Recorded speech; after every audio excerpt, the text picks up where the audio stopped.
And we are live. This is Dark Journalists. What a fantastic crowd we have out there in the ideas room already tonight. Of course, tonight I am joined by the lovely Olivia. Hi, everybody. And Olivia, I ran so far away. I ran all night and day, but couldn't get away. Mm-hmm. And, this could be exactly what President Trump is going to be thinking after the decisively worst decision ever made by his administration, which is to go to war with Iran. We outlined for a number of reasons leading up to this year why that would be a terrible idea, as I was hearing rumblings in the background that they were making plans to do this.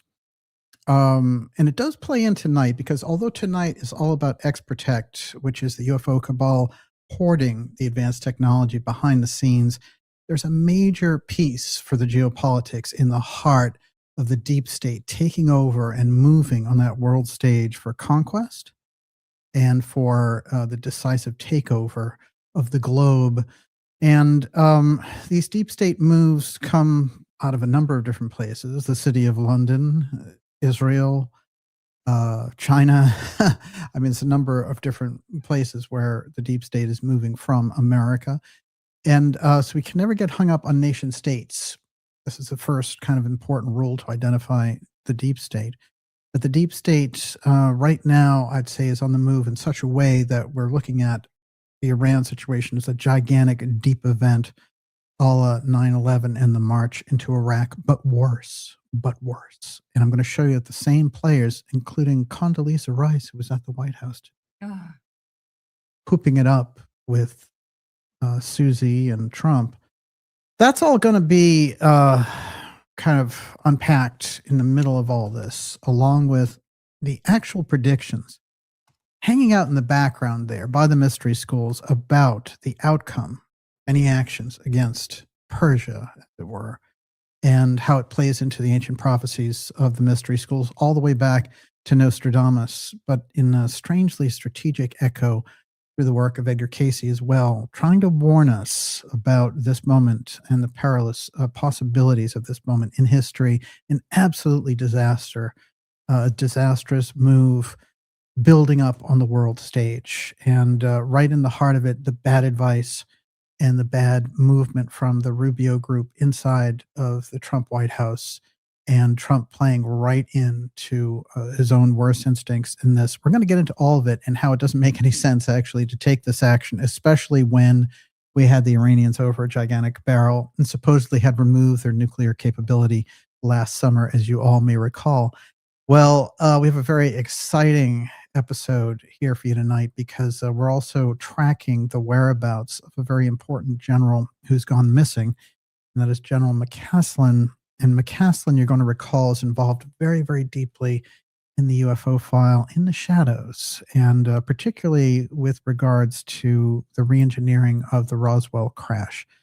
And from his post there at Wright Patterson and at Kirtland, he had access to a great many facets of that redevelopment technology, and he would have been a high prize target just walking around. There's no way they would have let him walk around, as it were, for a nature stroll and get lost in the woods and disappear, because some foreign government could grab him, or otherwise a group could scoop him up and learn a great deal about our UFO redevelopment program.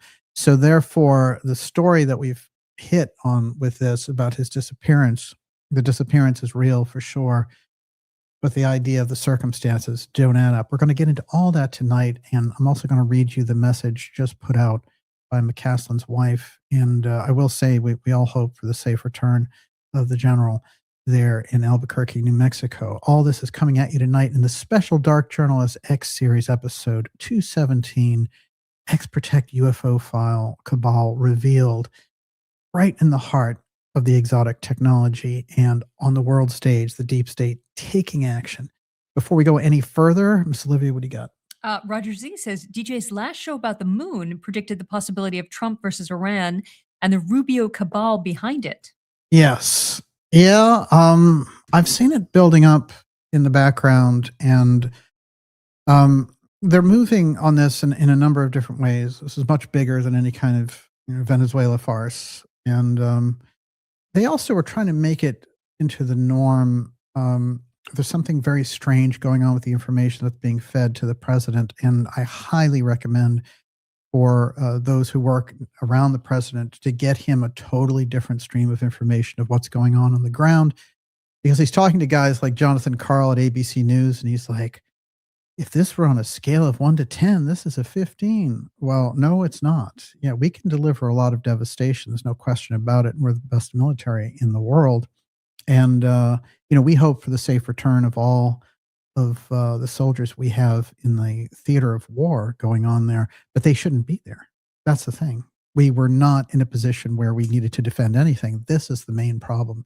And this is what's going to bring us into a kind of a different conclusion around all this. The other thing I want to say that's very important is putting American soldiers in harm's way without a very clear defined goal, and then switching from the idea that this is a war to, oh, it's a military kinetic action, to, oh, it's a war, actually.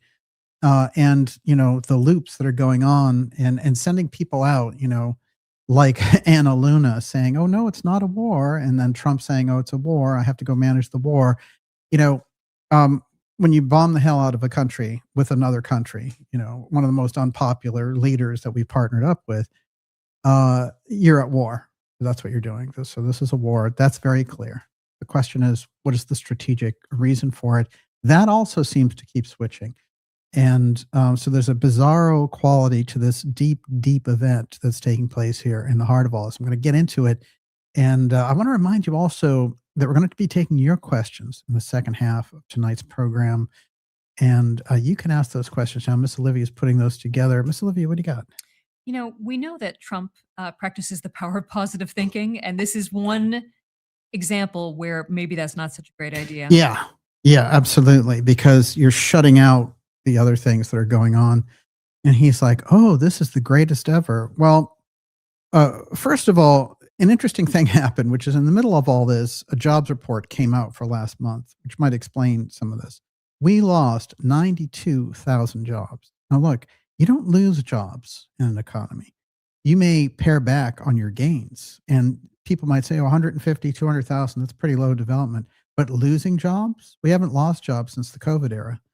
So this is a major, major setback economically going into this.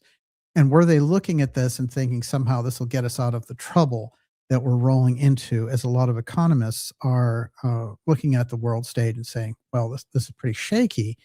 Now, there were great numbers and there were great things happening in the first term around President Trump. And then in the first year, when he came in here, we've talked all about the opposition, and we've tried to help sort out all the demagogue activity of the Democrats against Trump, and in general against the populace. That has to be pointed out here, which is the domestic policy of the Democrats is like having a communist occupation, and there's no question about it. They're ready for the COVID gulag and everything else.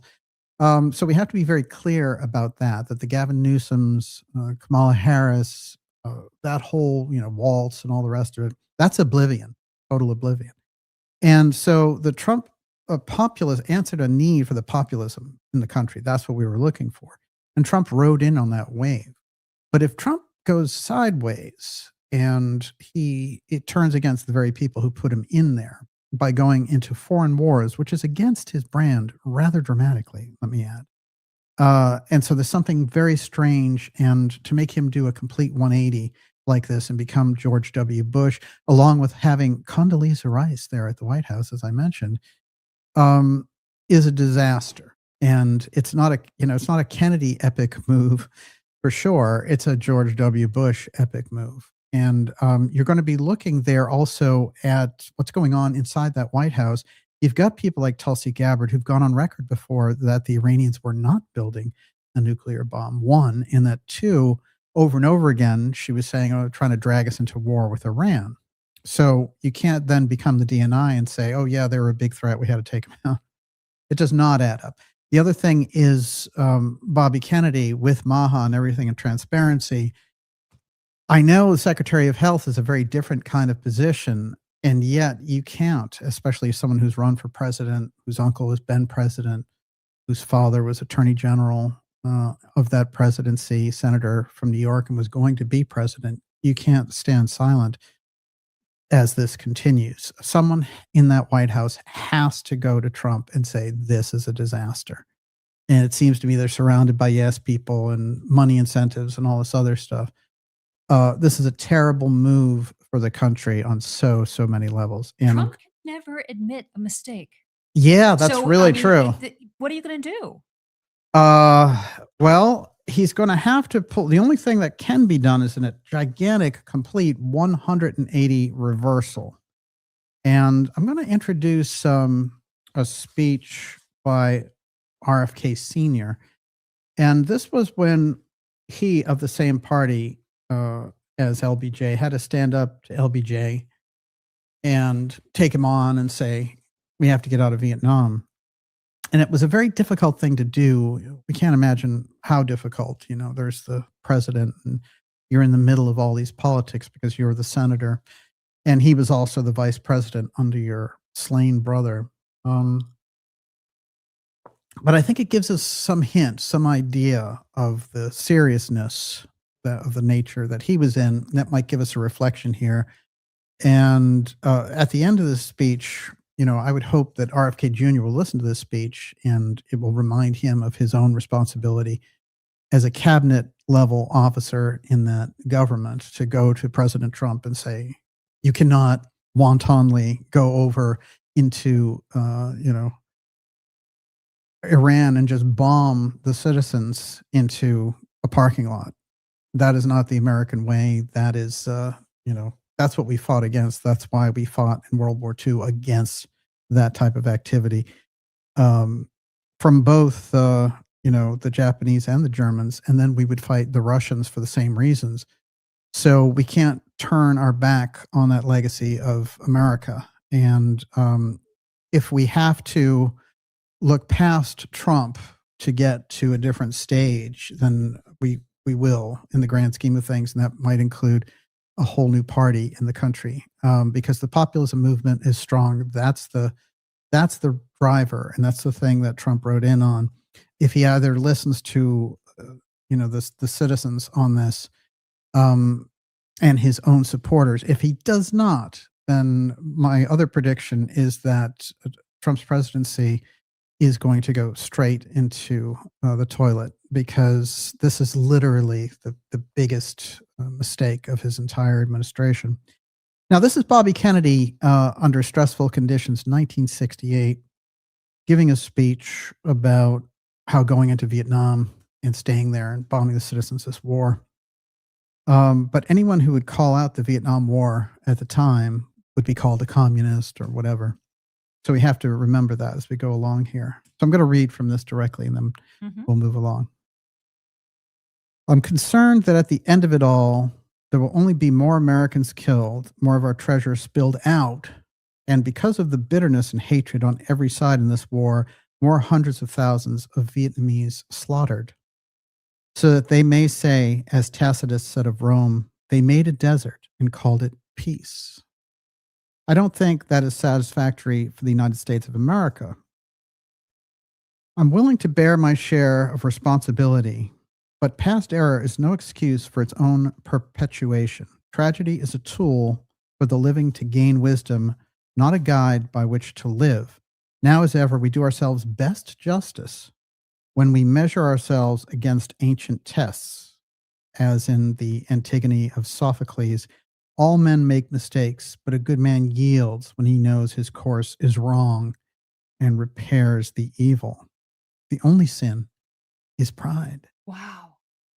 If the South Vietnamese troops will not carry the fight for their own cities, we cannot ourselves destroy them. That kind of salvation is not an act we can presume to perform for them. Just like we're rolling in with Israel and bombing Iran into a parking lot. That kind of salvation is not an act we can presume. For we must ask our own government, and we must ask ourselves, where does such logic end? If it becomes necessary to destroy all of South Vietnam to save it, will we do that also? And if we were to care so little about South Vietnam that we're willing to see its land destroyed and its people dead, then why are we there in the first place? And finally, so I come here today to this great university to ask for your help, not for me, but for your country and for the people of Vietnam. I urge you to learn from the harsh facts that lurk behind the mask of official illusion with which we have concealed our true circumstances, even from ourselves. Our country is in danger, not just from foreign enemies, but above all from our own misguided policies and what they can do to the nation that Thomas Jefferson once said was the best hope of man. There is a contest on not only for the rule of America, but for the heart of America. In these next 8 months, we're going to decide what the country will stand for and what kind of men we are. So I ask for your help in the cities and the homes of this state, into the towns and farms, contributing your concerns and action, warning of the danger, what we are doing, and the promise of what we can do in the future. Not just in Southeast Asia, but here at home as well, so that we might have a new birth for this country, a new light to guide us. And I pledge to you, if you'll give me your help, if you'll give me your hand, I will work for you, and we will have a new America. Senator Robert Kennedy, shortly before his own assassination. Now, what I want to say about Kennedy there, look, even the kind of what they call the hawkish types who got in office, okay? Reagan, they claimed, was the ultimate hawk, and he negotiated the best peace with the Soviet Union and ultimately saw the USSR crumble because of his steady leadership. Over and over again, he was tempted into situations where they were saying, you should really move that military in there, including with Iran. And we had incredible dust-ups with Iran, and what we used was a proxy state, Iraq, to have a decades-long war with Iran, where we, clashed with them on a number of different fronts, and we gave them weapons to go after Iran. And this went on and on and on and on. And of course, Iran became the centerpiece of a very unusual deal in the background, with people using the continuity of government communications channels to set up a deal where we would send missiles into Iran in order to overthrow the Ayatollahs of the 1980s. Now, that whole thing plays out in here because the continuity of government group is alive and well, and they still have access to things like the Doomsday Network, for example. If anything, that thing has grown dramatically since its use during 9/11, and we're still under that 9/11 emergency, let's not forget. So we're in a very perilous situation because, again, you're dealing with Iran, which is backed by Russia, and Russia is a nuclear country. There's just no way around it. And all this thing about, Iran was getting close to nukes and all this type of thing. Our own assessment of the Central Intelligence Agency last year said that they were so far away from it. And especially after we bombed to smithereens and a show of force for 12 days, what was considered their nuclear development center. Now, so the idea that they're close to a weapon, it seems to be ridiculous. The other thing is that bombing them into a parking lot for trying to make a nuclear weapon is also ridiculous, because you have other countries in the Middle East, like Israel, that have hundreds of them. So, I don't think that Iran should have a nuclear weapon, and I don't think under any circumstances we should be at war with Iran. There's no good logic for it.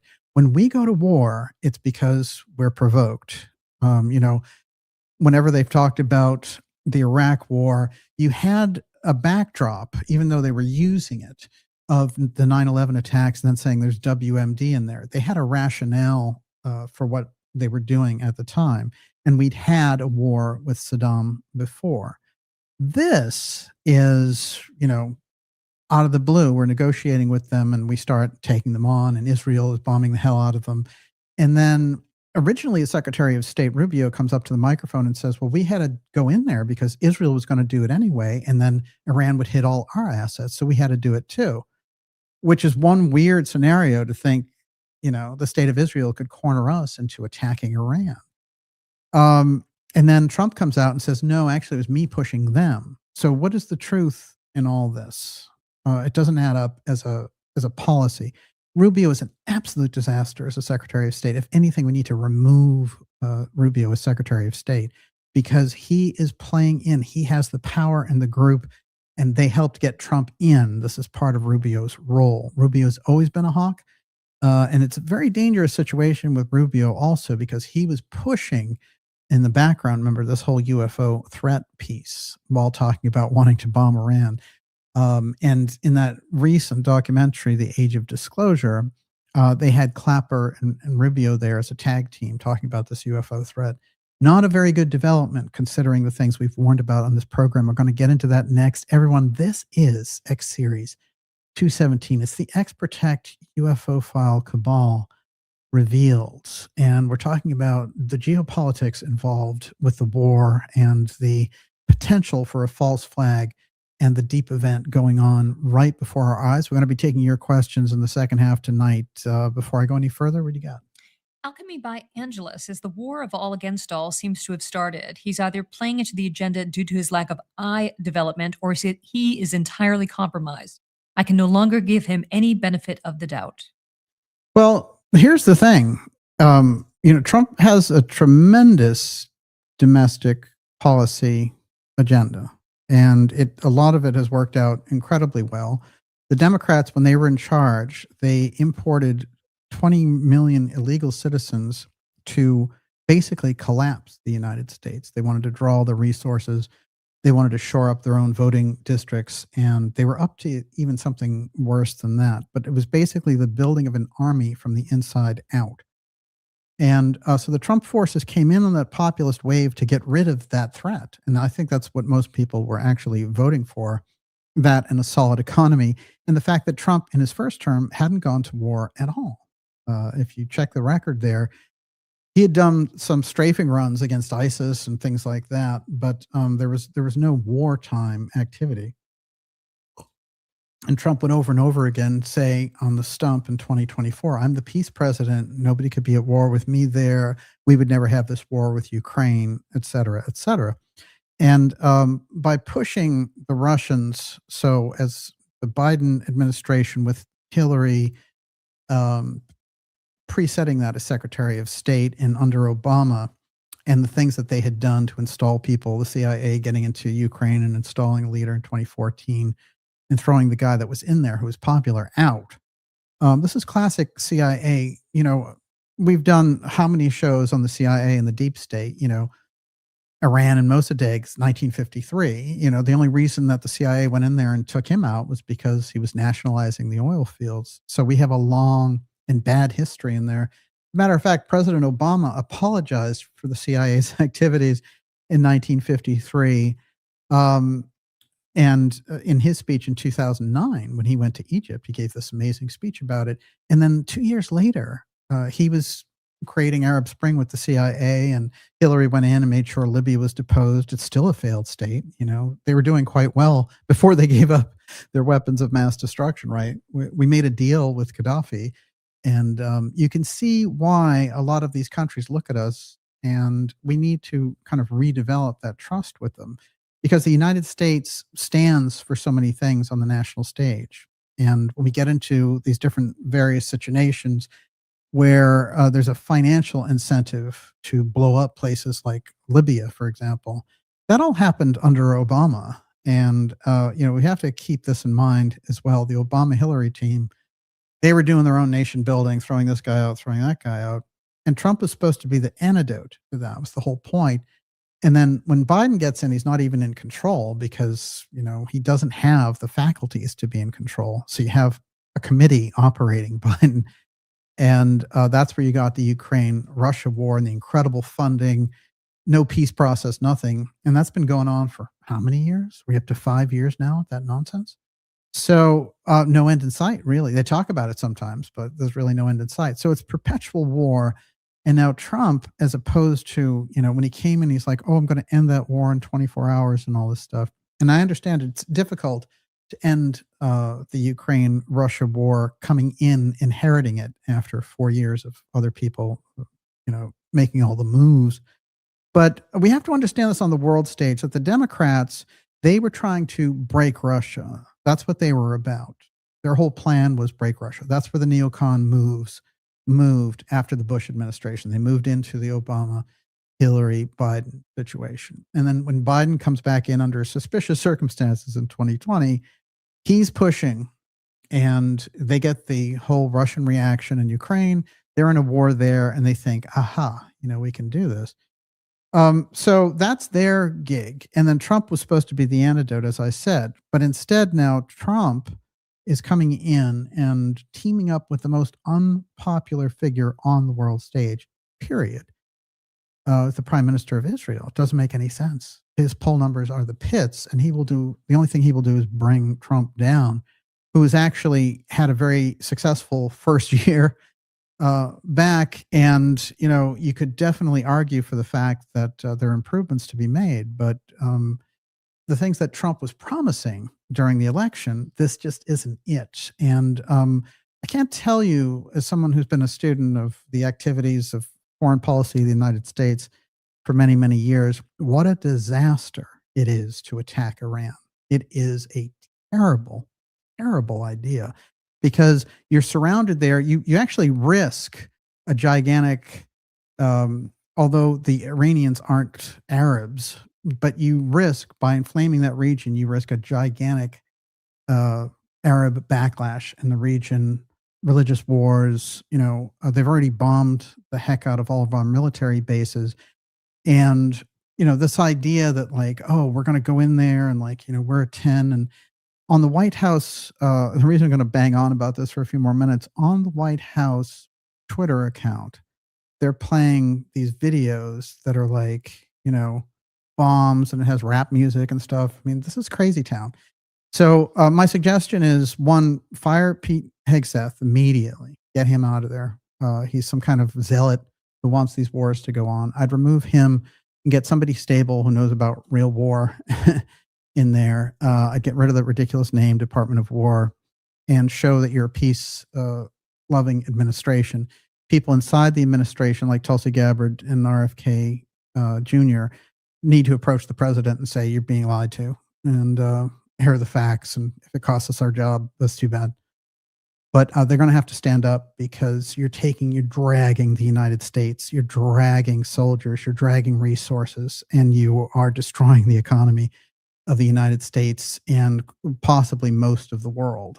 So this is a terrible idea for too many reasons. And I could go into massive details about the types of things that the Iranians control in terms of the flow of oil and resources on both sides of the world. And the idea that you can just fix things by dropping bombs is an outdated CIA notion, which is driven by the deep state control of that Central Intelligence Agency.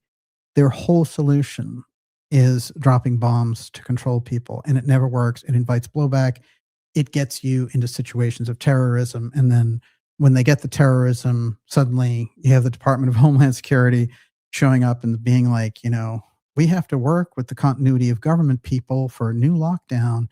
And, in the terror era of George W. Bush, they had the warning alerts. Everyone might remember, it's going orange, it's going red. And the Cheney-Bush 8 years of terror, landed with an incredible thud in 2008 after they had scooped up all the money. In the background, we had a huge crash, and they went to the leaders of the Congress and the Senate and said, you have to go along with these bailouts or there'll be martial law. So, we're going to have to get our hands back on the wheel of the government. We thought Trump was the mechanism for that, and he certainly was much better than the Democrats, who were completely psychotic. And, we're trying to grab your kids in the background, change their gender without your permission. I mean, it is sick. And, the whole kind of woke vibe that they were creating and taking us into World War III with Russia. So Trump was the antidote, but he's gone so far off of his center and from any kind of center of political justification for just going in and blowing up Iran in the middle of negotiations over their nuclear program, which I thought was supposedly dealt with last July. What was this? And so something happened in the background. We need to talk about this. We need to bring it forward. And the worst part of all this is that CNN and other people are loving Trump right now. That is sick. Mm-hmm. So, if you bomb our way, are you going to bomb our way? Dana Bash was like, yes, I spoke with the president. And let's not forget, Dana Bash was, married to Mr. Bash, who was the senior staffer officer for the Central Intelligence Agency. That's who you're dealing with in the media. And my last piece on this is that the independent media has to wake up also. And they need to realize, Bride of Chucky or whatever, Bride of Charlie, forget about all that nonsense. I don't care about Bridget Macron's gender, none of that gunk. All right. Get back to real things. You're dealing with a deep state. They're moving in to take over the resources of the United States, to send our military overseas into missions that are not necessary for the defense of the United States and not in the interest of the United States and could be a disaster and a world war. That's what we're talking about. So let's keep it clear. Tonight, we are going to talk about the UFO file in relation to all this, but we have to be very clear about this Iran war. It is very, very dangerous. Everyone, you're watching the Dark Journalist show. Whew, okay, deep into it here tonight in X Series 217. This is the X Protect UFO file Cabal revealed. And when do you get there?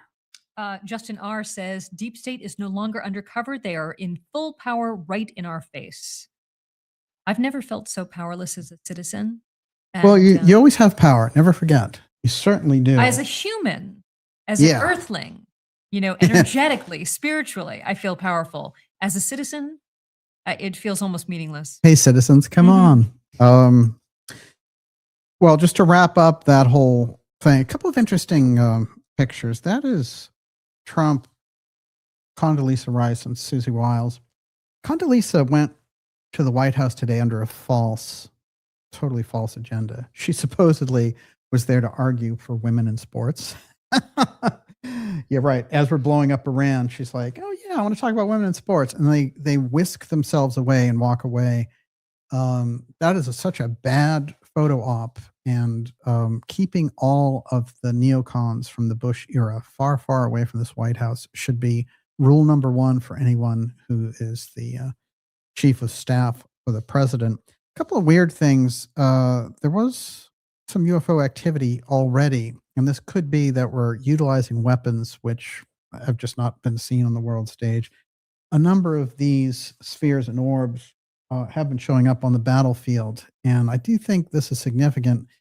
I want us to get more and more material like that to see what's going on there, but obviously something is involved in the middle of all this. They're demonstrating, some extra technology. I'm going to get into the missing general who had this UFO file connection and the company that he was working for, and how some of their technology may be something that we're looking at there on the field, in the theater of war.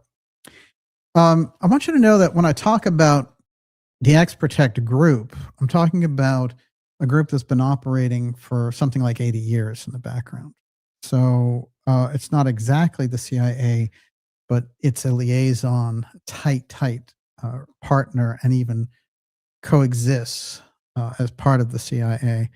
But it's also connected to aerospace interests on the other side. So they've operated in that zone, and they have controlled this advanced UFO technology and its redevelopment for 8 decades.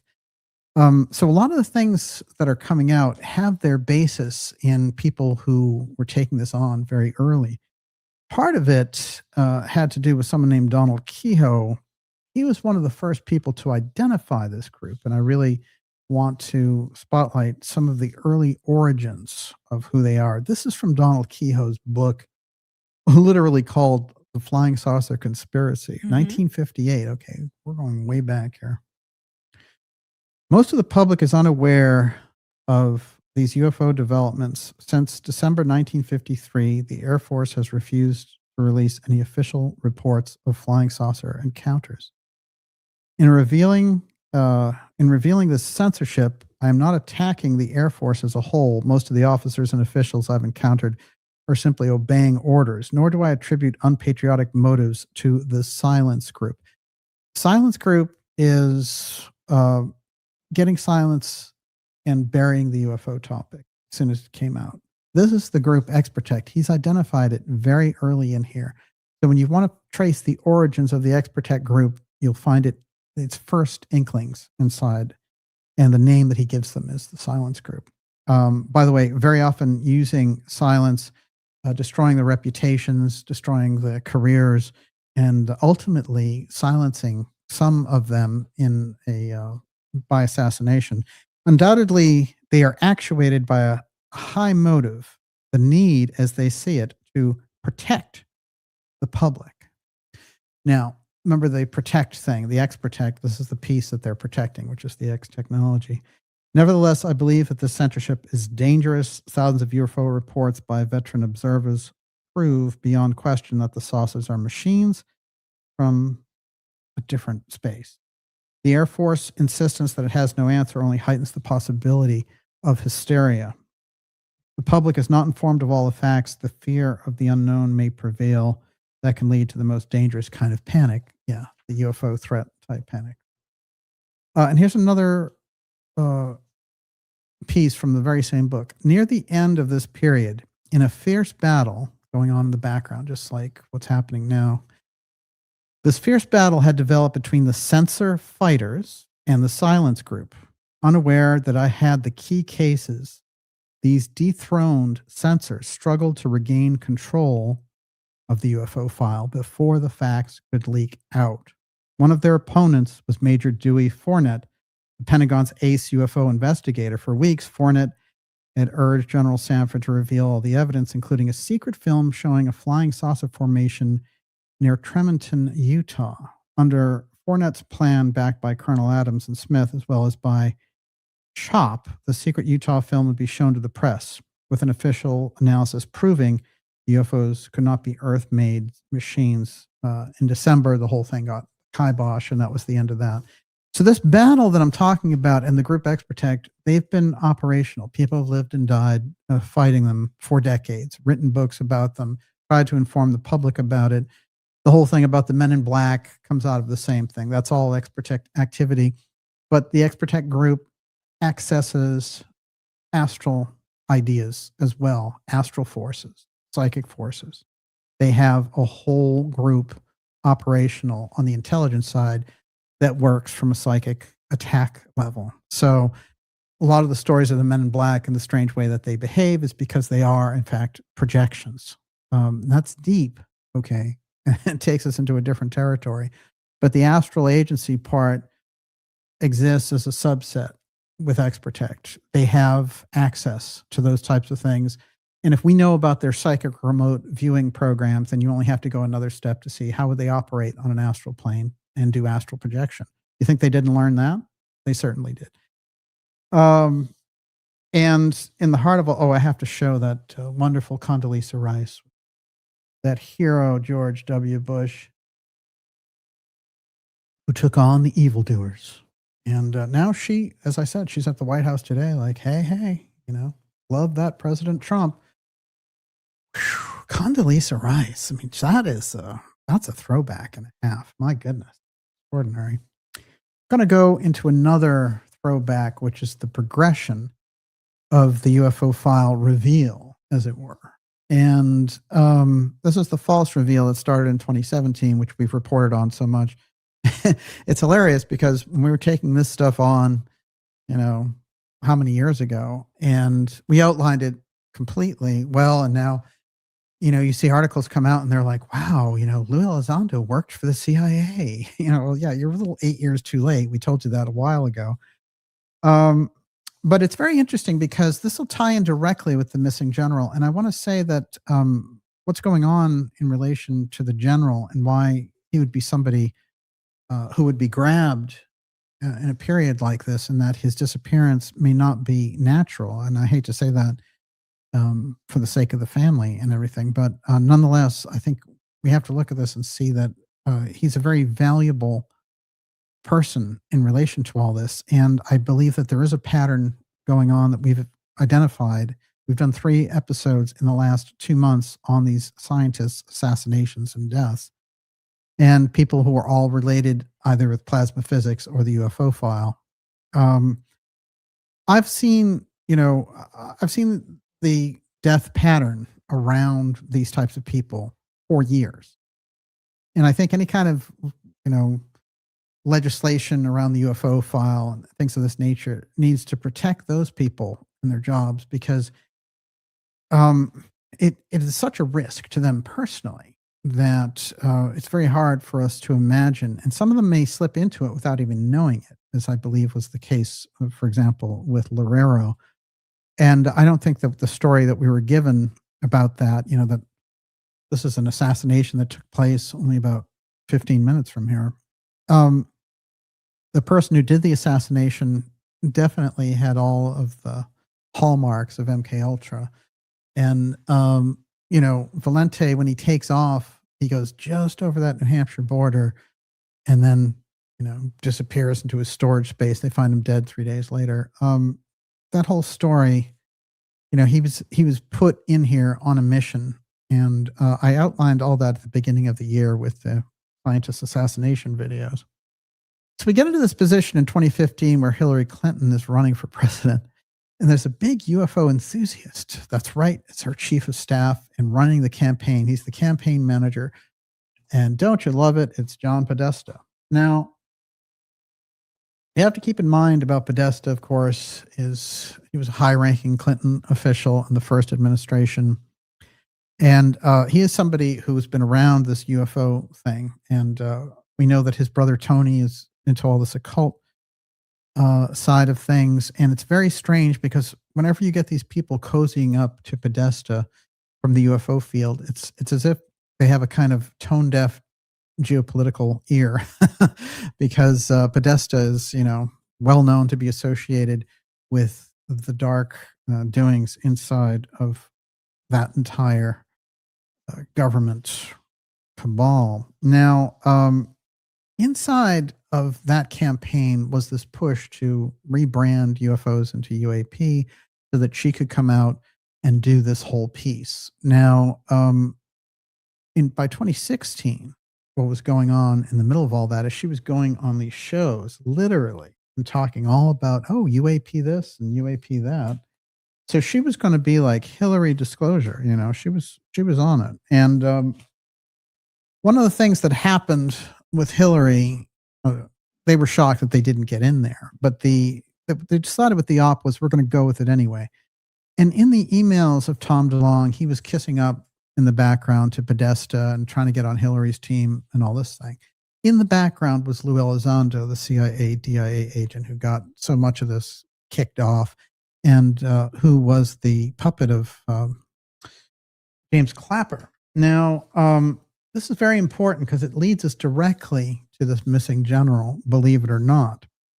Now, I want to point this out that whenever you get around Congress and you get around these things that are like, we're going to get to the bottom of that UFO file and get at that government, they always call in the people that are trying to get at that government, and they're always government intelligence people. So you can't get at the government if you are government intelligence people, especially counterintelligence people who are designed by the government to lie. It's the nature of the gig. Here is this picture of Congressman Burleson with Lou Elizondo, Burchett, and Luna, who keep running these kind of fluff UFO hearings. And like I said, Luna made a big faux pas on the world stage saying this wasn't a war against Iran. It was just a military action. Even Trump didn't say that. So you're out of your depth. Apparently, it's too bad. And of course, Chris Mellon, who is the billionaire DOD official who absolutely controls all of the whistleblowers in the UFO field. And I had very up-close interactions on that front with one of the whistleblowers, as you know, if you follow this show. But anyway, that's the shot of this group meeting up. And Burleson in there is a weird one because Burleson now is talking about how there's this gigantic UFO and he's going to get access to it. And it's in a United States friendly country. And he's going to go there. Look, if you're going to go see a gigantic UFO, you don't go talking about it and say, I'm going in to see that big UFO. You go and you see it, and then you report back, I've seen this amazing thing, and provide some evidence, right?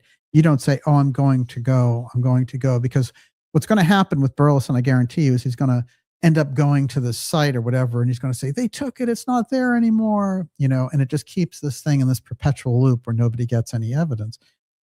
But again, with Burleson, like a lot of these Congress people, what are they doing around the UFO file period? Literally, what's their interest?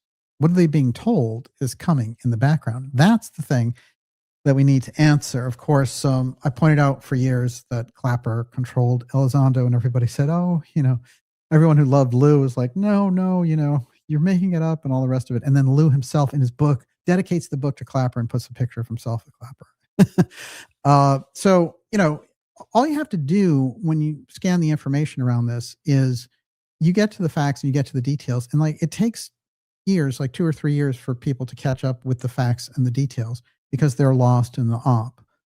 But the problem is with things like the UFO file, this type of disclosure, and the battle going on in the background and the Iran war and things like that, we can't wait 2 or 3 years to unravel the op. You see, we have to get to it before it hits. And that's what we're talking about here.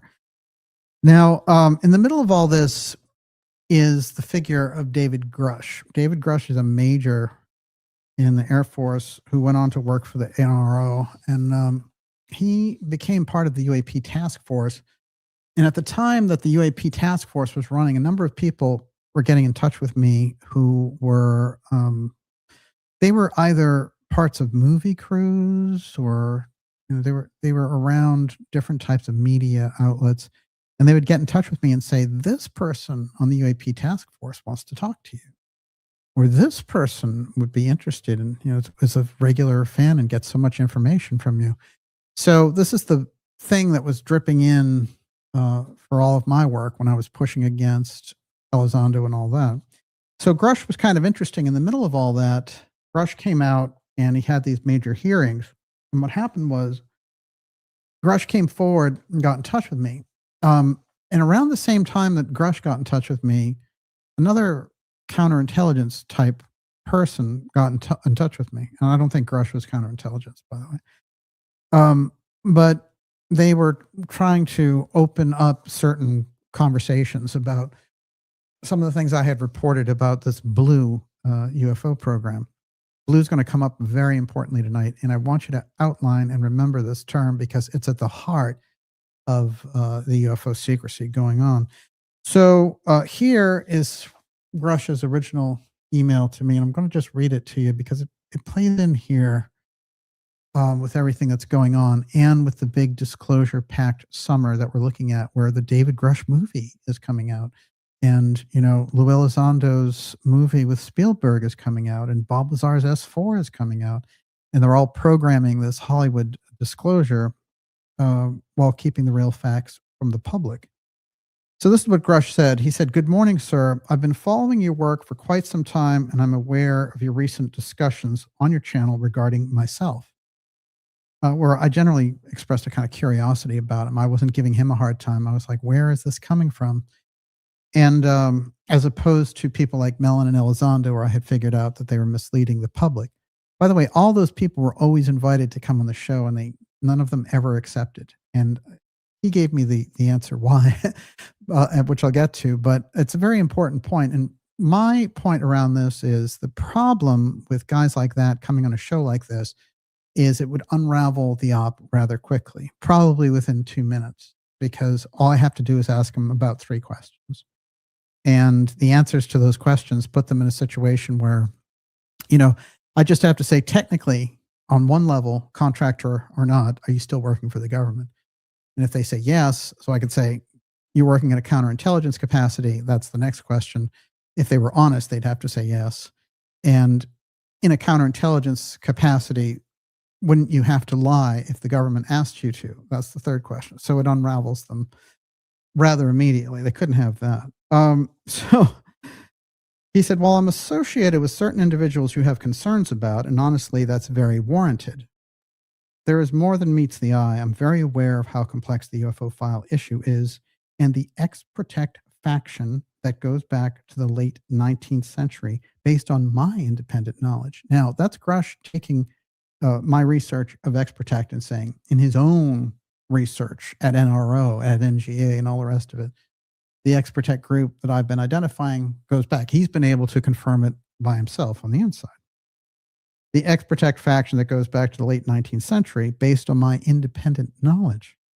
I've associated myself with certain individuals to understand the concerns of other factions and assess their objectives to get us to the true objective of transparency, excuse me. Then there's a couple of things I had to take out that he said there that were personal. And he said, it's shocking to me that the UAPDA just failed. That's a piece of legislation that they were rolling out through Congress, trying to get funding for this UAP defense office. You have every right to be skeptical of me, and since I am a former intelligence officer, I do understand your initial misgivings. I can assure you I'm not part of the group, witting or unwitting, and I would like the opportunity to address your concerns. I want to understand your deeper scholarship on this matter and some other things that I had to black out. Now, he sent this to me in December of 2023, and that was our original contact. Then he and I talked for about 4 hours, and we, I understood that Grush was trying to reveal certain things from his experience at NRO and NGA and relating to the UFO file. And he also was very aware of the Blue program that I had identified. Now, eventually, after this conversation, the government came out and had to admit, yes, we do have the Blue program. It was designed for crash retrievals, but you know what? It never found anything, so don't even have to think about it. Just forget about that one. So what happened with the Grush piece, and I really want to stress this because Grush, I think, gave us something here. In the middle of all this, I said, look, it's very obvious. You have so many things to put on the record. Why don't you come on the show and tell the public your experience, including unraveling all these things at NRO and all the rest. You've gone before Congress, you've done these little lighthearted things with Russ Coldhart. Let's do something deep and potent and do this. And he said, oh, I could never do that, TJ. What do you mean? I couldn't do that. And I said, well, why not? And he said, Chris Mellon, he would never let me do that. I said, what? And he said, Mellon, he would give me, you have no idea the type of trouble that Chris Mellon would give me if I came near you or your show or anything. And now Chris Mellon, of course, is the cousin of John Warner, and Warner's already told me all the things about Chris Mellon going on in the background. Keep all this in mind, because this is all going to relate directly to what's going on here with this false charade of UFO disclosure going on. And remember, there's a real UFO file and there's this intelligence game going on over here. So I told Grush, I said, obviously, you have something to say as a whistleblower to the public. You can't let one person determine this for you. And he said, well, his family would give me a hard time too. So now Chris Mellon and his family control UFO disclosure. Nice situation that we're in there.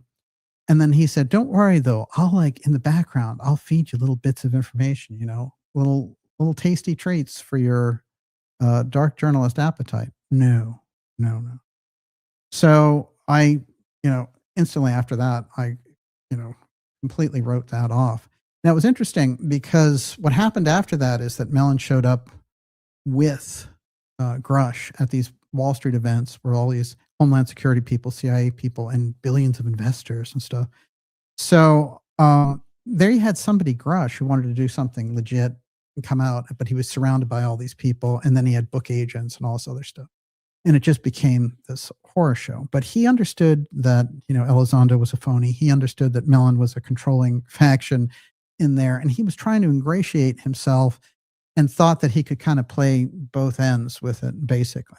Now, Grush is invited to still come on the show anytime he wants, but he can't. He's petrified of Chris Mellon. Then we had the blowout with the Chris Mellon on social media where he freaked out and said, it's irresponsible and how dare you and all this kind of stuff.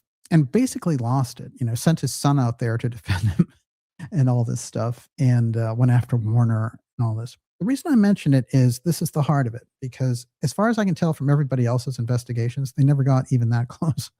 So we rattled their program. And I say that from a perspective of trying to get to the truth about what was going on. Now, when we get into how this rolled out and what's going on here, this disinformation that's been rolling out through these counterintelligence people, the whole things that we've lived through, TTSA and all the rest of it. And the thing that they're setting up, this kind of false disclosure event for the summer, we need to be on top of that. And we're going to get right into the heart of it. Everyone, you're watching the Dark Journalist Show. This is X-Protect UFO File, the UFO File Cabal Revealed. We're going deep into it tonight. We're going to be taking your questions here pretty shortly, probably within the next 20 minutes. And Miss Olivia is putting those together for you now. And Miss Olivia, what do you got? Jebediah Dean says, by the way, Dr. Greer mocked DJ's account of a glue program somewhat recently. Were you aware of that? The thing about Greer, he's been out there, he's in his 70s now. And I have kind of a rule, which is when people are out there and doing it in their 70s, I don't even, I'm not going to critique anything that he has to say about it. But, I think he's largely on the right side of history. I'm not going to align myself with Greer, no. But I would say that he's smart enough to know that Elizondo and Mellon are UFO disinformation agents. So that's good. All right, next up, more of how they built up and how the X-Protect group started to see the handwriting on the wall. The X-Protect group, their motto basically is secrecy at all costs. And they can't have anything come out that they're not creating. So at a certain amount of time, when things would come up, they would have the CIA put out little things like, oh, remember all those UFOs in the 60s and 70s and all the photos and everything? That was us. We were testing planes. It's funny how we never saw the saucer-shaped planes. They never showed up on the radar. What happened to those weird cigar shapes? So this is very interesting. This was the group that came forward. Now, the way that Tom DeLonge got people like Podesta, he's got Peter Levenda writing in there, and Levenda is just picking up a paycheck. I don't think he's any kind of DeLonge true believer at all. He's just a writer looking for a job. And these other people, Elizondo, Mellon, and all the rest, and they had this op together. The way the hook that was given to DeLonge to get these people involved with him was that he knew this General McCasland. Now, he's the general that's missing. And I'm going to read you. We wouldn't have known any of this, but WikiLeaks, like they did so much great work around this period of 2016, released a series of emails between Podesta and Hillary. And in the middle of all that were these DeLonge, Podesta, Hillary setting up the false UFO front and the UAP front. I'm going to read these actual emails, and then we're going to see how this dovetails with the action of the missing general. And we're going to see exactly what may have happened to General McCasland. And, groups like the FBI and others are looking for him there in Albuquerque. And we hope, and certainly if anyone has any information about him, please get the information to the authorities. But we hope that he comes out of this safely. But it seems like it's more part of this pattern that we've been seeing and reporting on. Now, this takes us back to January 25th, 2016. I want to mention this to you because sometimes when you report on things, you become part of the story. This is the weirdness. In 2016, Vice, who he mentions in here is funding his documentary, comes to me and says, we want you to do a live debate with Tom DeLonge because you don't believe that Tom DeLonge is putting out the truth about UFOs. And he's saying, the CIA is fighting demons and all this stuff. And we think you'd be great. Like, you guys mix it up. And I said, that's fantastic. And so we show up for the thing, and then they're like, oh, Tom wouldn't do it. Tom decided against doing it. Again, this is more, the counterintelligence people cannot be seen with someone like me who has the facts against them. They don't want any of that. They just want kiss-ups like George Knapp or Fox TV or whatever. And that's too bad. And it's too bad that those people won't hit them with hard questions. But that's the way it is. Now, what was happening, though, it was really interesting. So they did a segment with me, and they played clips of Tom DeLonge. That's what he stood in as, just somebody who made these little videos. And later, Vice would come back to me, and they'd say, we know that was pretty bad that Tom didn't show up for that debate. Let's do this. You wanted to do this Kennedy special? Let's do this Kennedy special, and we'll run it on HBO. So we did. And in the middle of all this, now this is the same time period, and we have DeLong talking about Vice in here, but this is Tom DeLong talking to Podesta, leaked by WikiLeaks. Remember, nobody's supposed to see this. And it will tie in directly to the general. Here we go. Hi, I've included a link to the teaser of the Secret Machines documentary that Mr. Podesta is in. He's writing to Mila Fisher, who's an assistant to Hillary Clinton. Mr. Podesta is in with the password below. It's a rough edit with even misspelled words, a few other things that will be changing soon, but it will show you a glimpse of what we're doing. I've also included a link to a Dropbox folder with all the materials of Secret Machines franchise. We know Secret Machines is a series of fiction books, supposedly relating the UFO file, and he used a ghostwriter and all this stuff. I've attached a book cover for a novel. I'm hoping that maybe Mr. Podesta can see all of these before our conversation. You can have this printed out and look through them as we were talking. This will give him a bird's eye view of the enormity of the ambition of the project, False UFO.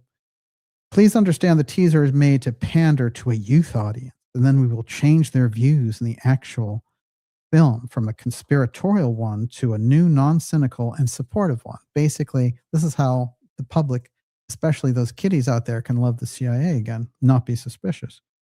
Here's a link to Secret Machines. That's one of the early emails. And then we go a little bit deeper. He actually develops the contact through McCasland and the laying out of McCasland to Podesta and Hillary's assistant, saying, now let's talk because I've got McCasland on board. Oh.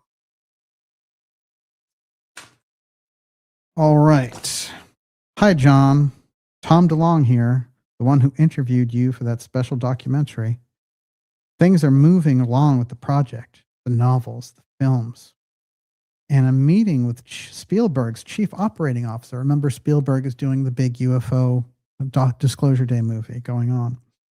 And he says, I'd like to bring two very important people out to meet you in DC. I think you'll find them very interesting, as they were principal leadership relating to our sensitive topic, which is the UFO file.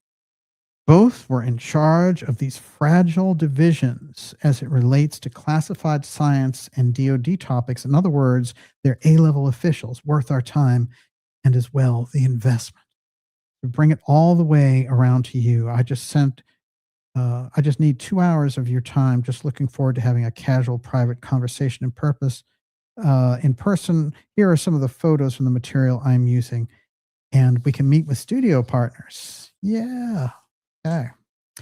Now, the people that he wants to introduce to Podesta, one of them is McCasland.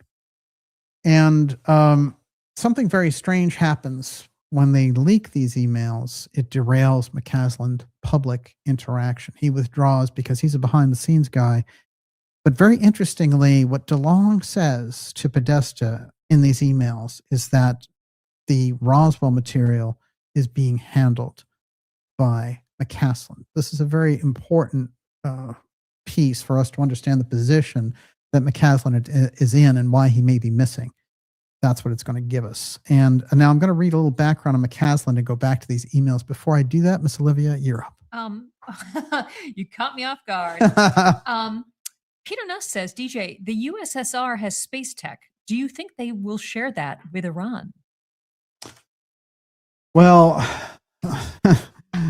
they could share other things with Iran, unfortunately. But do I think that Iran is going to be under their kind of safety umbrella? I do. And that's why I think really acting full scale against Iran is a fool's errand from a number of different perspectives. All right. Now let's go to the general here. And I'm going to read a few things about how the general was exposed in the WikiLeaks emails. Now, McCasland, as I said, Wright Patterson, okay, Kirtland, both high density UFO file location.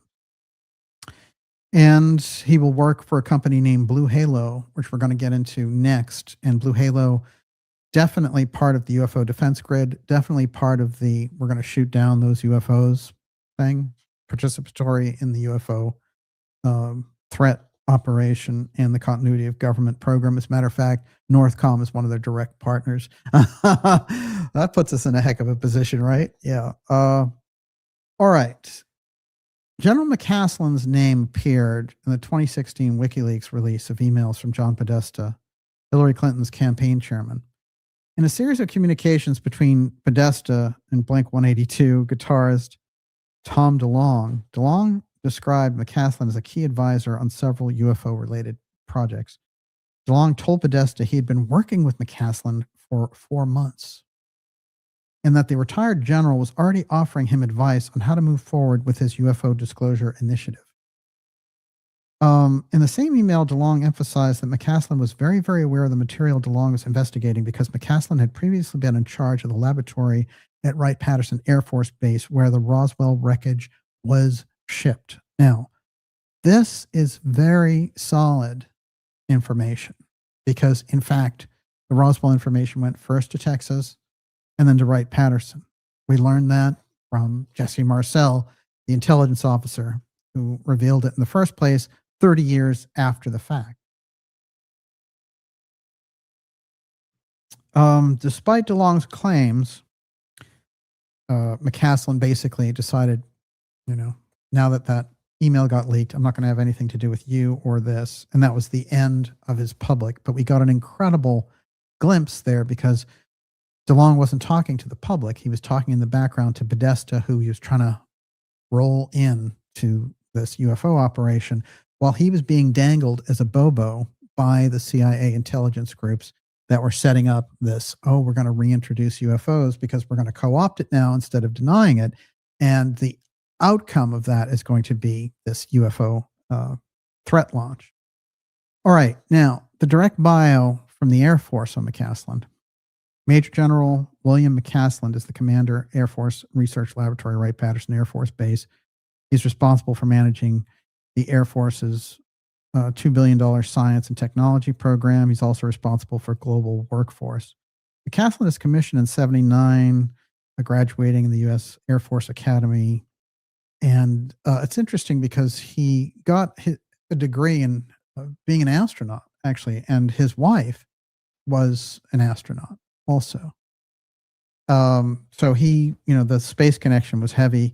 He commanded the Phillips site of Air Force Research Laboratory at Kirtland Air Force Base in New Mexico and served as vice commander of the Ogden Air Logistics Center, Space Missile Systems Center, and director of special programs, Office of the Undersecretary of Defense for Acquisition, Technology, and Logistics. General McCasland holds a doctorate degree in astronautical engineering from MIT. This guy was such a player. And his specialty was emerging threats related to space. So you can see the UFO file gears grinding. And he was in charge for a decade of redeveloping the Roswell material long after the fact. He may have been working 30 years after they recovered it, but they were still working on it and saying, how does this stuff work? And the guy's accolades run for pages and pages. I could read it all night. But the upshot is very simple. He's a very high value target in relation to the UFO file. What else you got, Miss Olivia? Well, most of the questions are about Iran. Okay, well, we'll take the Iran questions when we're done with this round of things, because I know there's a lot to unpack there. But right now, we need to really establish and define why the general is missing. Now, we're going to reverse engineer this Blue Halo situation, and I want you to pay very close attention to the next 5 minutes of this broadcast. Blue Halo to integrate directed energy capability to U.S. Marine Corps Joint Light Tactical Vehicle, JLTV. This just happened in November. A little earlier in the year, Blue Halo's CEO sees an opportunity for Trump's Golden Dome project to be more than a missile shield. Trying to protect you from UFOs, baby. And there's a very long explanation for this. I'm going to cut to the tight quality of this here. As United States Air Force General Gregory Gio, the COG commander, and commander of U.S. Northern Command, NORTHCOM, which is an illegal entity that we got after the 9/11 attacks. We never had it before. Explained yesterday at a Senate hearing, our military installations should have the proper authority to protect our troops and infrastructure against nefarious drones. There were 350 detections reported last year, and so on. So the CEO says, we agree with General Gio. We need to expand the anti-drone authorities under U.S. law to all military installations. Now, what's happening here is they're setting up the drone incursions themselves, because no drone, in the drone wars and all those things that were going on, the swarms in New Jersey, they'd never let that stuff go over the skies of the United States. That's their program.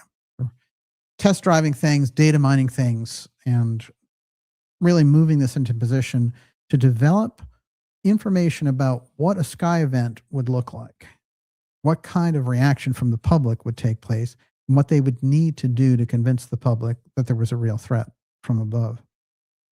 And what you could do to kind of block out the public from asking questions, and how long the public would go before needing an answer. They never got an answer in the case of the New Jersey drones, not even from Trump, who promised it.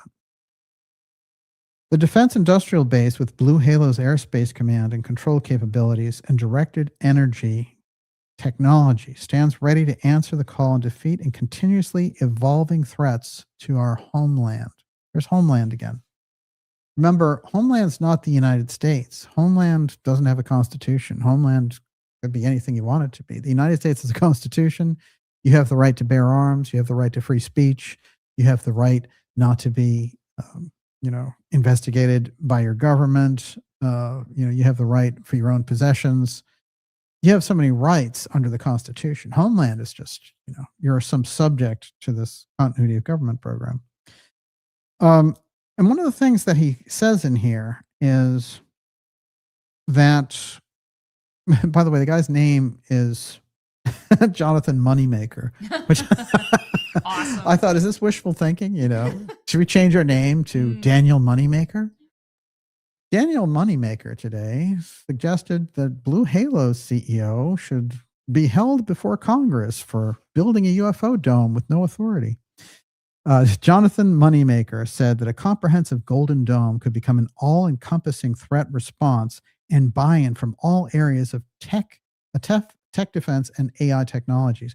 Blue Halo develops cost-effective counter-drone systems, but it could also be used for a very wide swath of threat vectors. And so on he goes, hinting that he can shoot down these UFOs with his Blue Halo technology. Now, the point of bringing up technology in relation to Blue Halo is that General McCasland worked for a decade for Blue Halo and helped develop these technologies for shooting down UFOs, as it were. And one thing that I want to point out here, and I want you to understand that McCasland, through his connection with DeLong, is connected directly to Elizondo and Mellon and the whole gang. And around them are Hal Puthoff and Eric Davis and the whole swath. Now, take a look at this picture of Elizondo and Hal. Now, remember this, McCasland was working, and he had worked on the Roswell file, redeveloping it. And Blue Halo, the company, is now saying, hey, we know how to shoot down UFOs. Put these things together. Take a good look at Blue Halo's logo. And it's a locust, by the way. Kind of creepy. Now, do you notice anything interesting about the words in here? It says Blue Halo, all right, but you've got Lou, that's one, and Hal, and they're both highlighted directly in the name of the company. Now, How did you notice that? when you look, it's intentionally done because you're leaving the B and the D out intentionally. These guys are directly associated with McCasland and DeLong.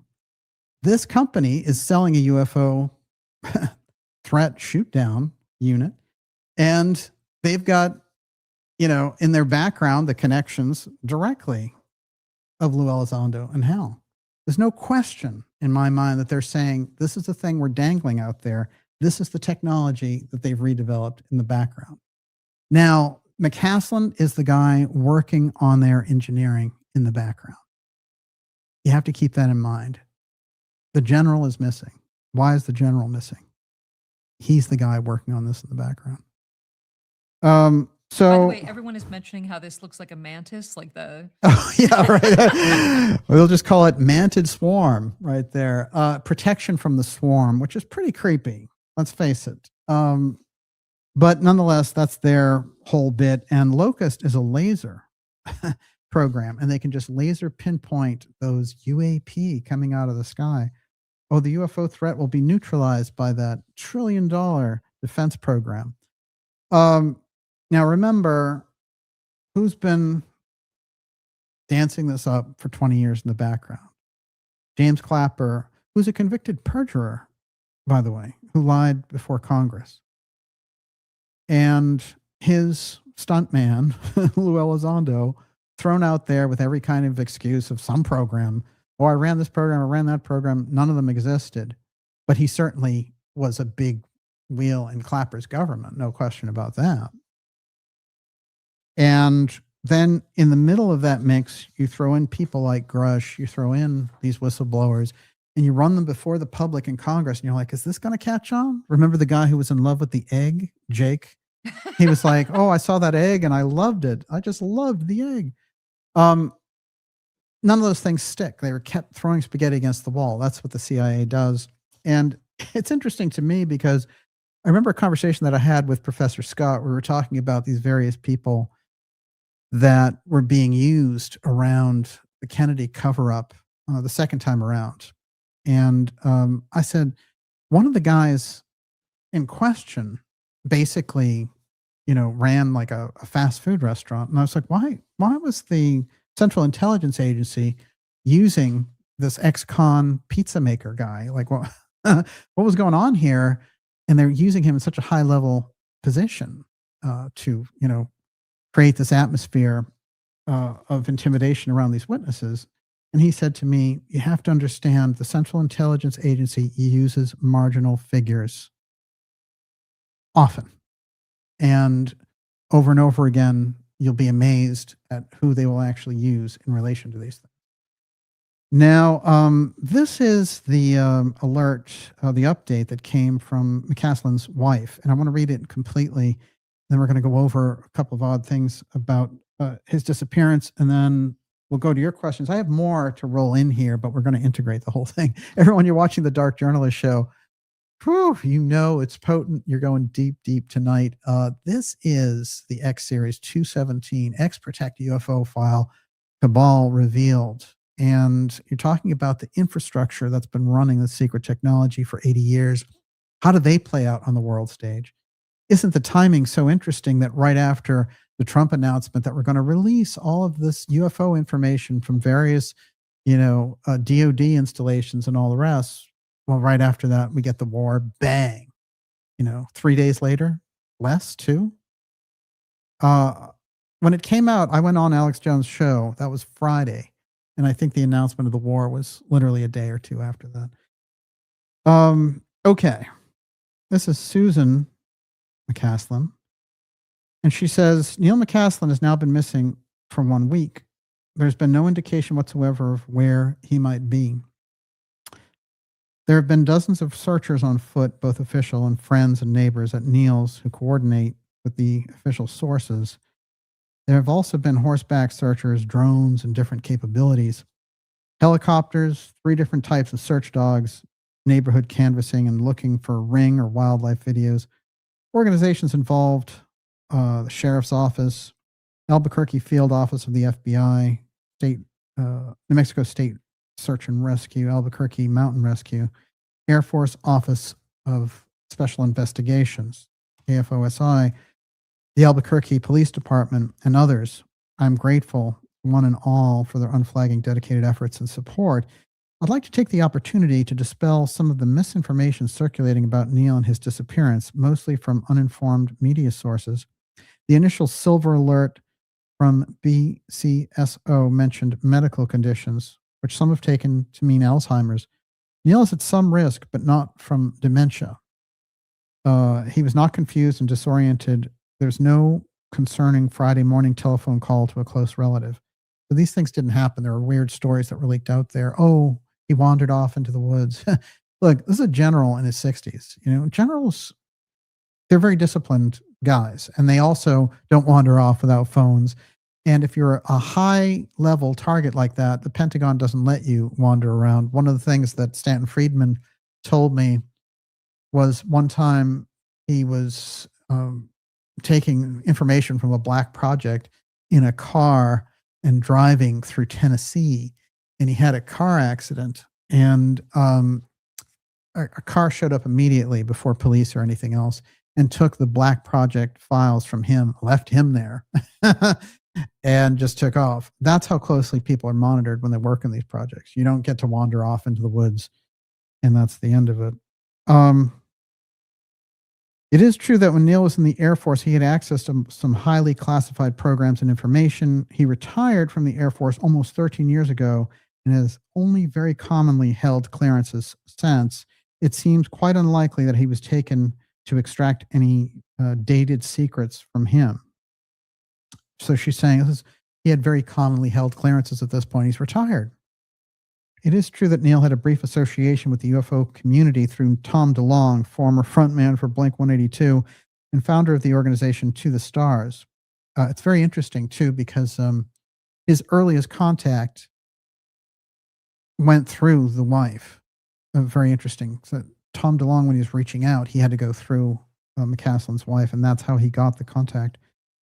But Neil worked with Tom for a bit shortly after his Air Force retirement with an unpaid, and that was Neil's choice, consultant on military and technical scientific matters to lend verisimilitude to Tom's fiction, book, and media activities. After the Russians hacked John Podesta's email, there was less contact with Tom, the community pushing for release on UFO information. This connection is not a reason for someone to abduct Neil. Neil does not have any special knowledge about ET bodies and debris from the Roswell crash stored at Wright Patterson. Though at this point, with absolutely no sign of him, maybe the best hypothesis is that aliens beamed him up to the mothership. I'm going to read that again. Though at this point, with absolutely no sign of him, maybe the best hypothesis is that aliens beamed him up to the mothership. This is your missing husband. It's very strange, and I'm sure you're in a very shaken up state, but someone probably should have looked over this with you, because that is just, I don't even know what to say about that. However, no sightings of a mothership hovering above Sandia Mountains has been reported. What? All the thoughts and prayers from around the country are much appreciated. I'll update if and when any real information comes in. Well, I hope she gets some good answers and that he does show up back on the radar alive and well. But I think it's very obvious that something has happened to the general, and that the fact that he's missing seems to me, based on the research that we've laid out here tonight, that it is in fact the UFO file that would make him a target for these types of things. And I would hope and pray that, that's not the case. But I think we have to be very aware of people in those situations. Now, when I was doing the reporting on the Lerrero case, none of the stats, the official criminal story of what happened to Lerrero make any sense. One of the things I can tell you about Brookline as a community is it's very buttoned up. You can't walk in there, shoot somebody with a gun with no silencer, and then just walk out and drive away. It's not going to happen. That was weird to start with. They assume, that this guy walked in and did the job and then took off. But that's the story that we're given about Lerrero's assailant. Now, the other thing I would say about the Lerrero case is there are a number of things that took place, and I did a whole episode on it, as I mentioned. But the things that were going on with the changing of the license plates to main license plates when he was driving around, this is a pattern that I've noticed in a lot of cases around here relating to terror activities. If you go back into the case of Muhammad Atta, for example, right before they go to do the mission, for some reason they go up to Portland, Maine, and they rent a car and go up there. And then, when their car is grabbed, it's got the main license plate on it. And then they leave from the main airport and come into Logan, and there's pictures of them at the main airport, but when they get to Logan, all the cameras are out. Well, when Lee Harvey Oswald goes to Cuba, goes to Mexico City asking for a Cuban visa, it's the one day that the CIA cameras don't work. So those types of... They love that technique. Yeah. Well, the cameras weren't working. And I have Richard Helms just, doing that whole routine, being like, well, it just seemed like that day the timing was off and the camera stopped working right when Oswald got there. So obviously someone was impersonating Oswald there in the Cuban and Soviet embassies 6 weeks before the assassination. And something strange is going on with Atta leaving the main airport, landing in Logan, and there's no pictures of him because the cameras had just been taken out.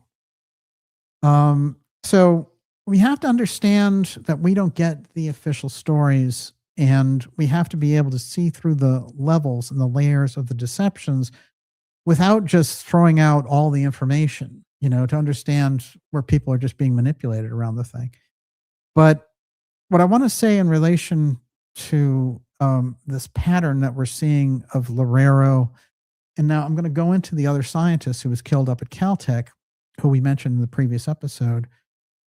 This is also very strange because he lives basically surrounded by nobody. He's in the middle of nowhere, and they're like, yeah, this criminal, like homeless carjacker shoots him up on his porch. First of all, if you're homeless, how did you get out there? And if you're carjacking, why would you go to the middle of nowhere? And it's very strange because the guy in question had actually been caught, doing crimes 50 miles away a month earlier, and they let him off. But those crimes didn't include murder. This is the other thing. His MO doesn't have anything to do with that. Let's read a little bit of that, and then we'll go to your questions. Mm-hmm. Everyone, you're watching the Dark Journalist Show. It's X Series 217. This is the X-Protect UFO file, Cabal revealed. We'll be taking your questions here shortly.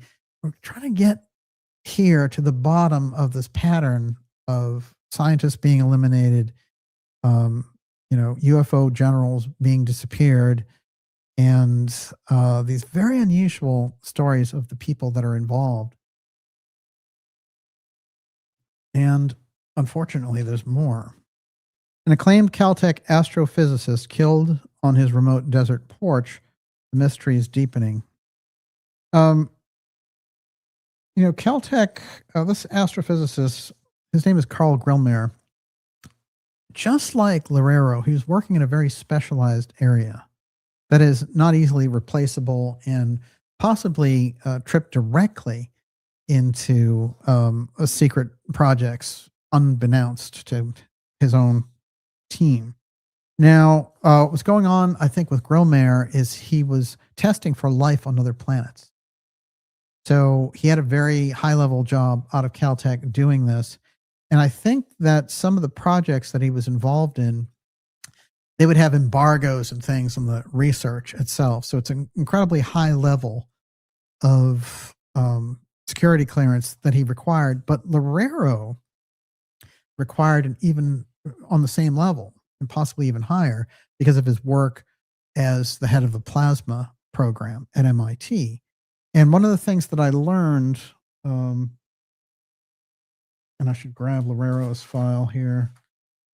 One of the things I learned about Lerrero happened accidentally. It was because somebody in giving a tribute to him on an MIT page mentioned that they were working with him on neutron star mergers. neutron star mergers are such an obscure field of science, and they represent such a incredible possibility, and also, endlessly dangerous and endlessly compelling. So just first off, this is Loureiro, died at 47, had a family at home, and they had the whole story about, his assailant who went to Brown University, shot up a couple of people, then drove up here to Brookline, shot him in his foyer, and then drove up to New Hampshire, killed himself and inside of his storage unit. Loureiro, one of the other kind of strange things about all this is they were like, oh, he knew him in Portugal. They were both plasma people, and Loureiro was a little bit ahead of him or whatever. And actually, this guy had been to Brown University for one semester, but that was 20 years ago. So you're going to carry around this grudge for this guy for 20 years and then show up and start piping off bullets? Here's the major thing about neutron star mergers and why it might have played into the murder of Professor Loureiro. Listen closely. A neutron star merger is the stellar collision of neutron stars when two neutron stars fall into mutual orbit. They gradually spiral inward due to the loss of energy emitted as gravitational radiation. When they finally meet, their merger leads to the formation of either a more massive neutron star, or, if the mass of the remnant exceeds the Volkoff limit, a black hole. So it's the creation of unlimited energy or a black hole. Creating a black hole, you could suck up the whole system. So, it's incredibly sensitive work. One of the things I discovered about this is that part of the research is if you take just a fragment of that neutron star merger, you can potentially replicate the entire effect in your laboratory. So unlimited energy for your plasma program due to the neutron star merger. I mean, the possibilities involved with what Loureiro was working on are incredible.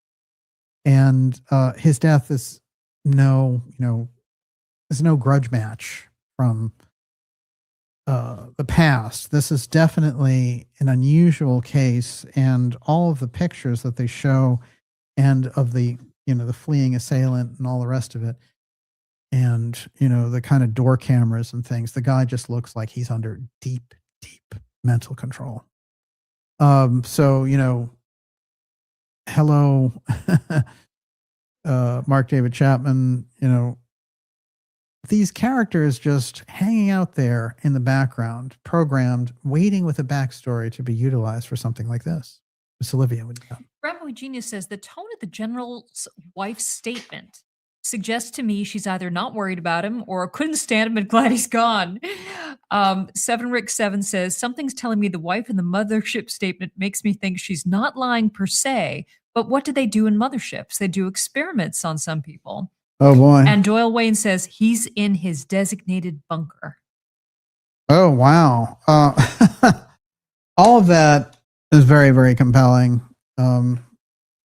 Yeah, I mean, I'm just going to give her the benefit of the doubt. It's a weird thing to say. There's no question about it.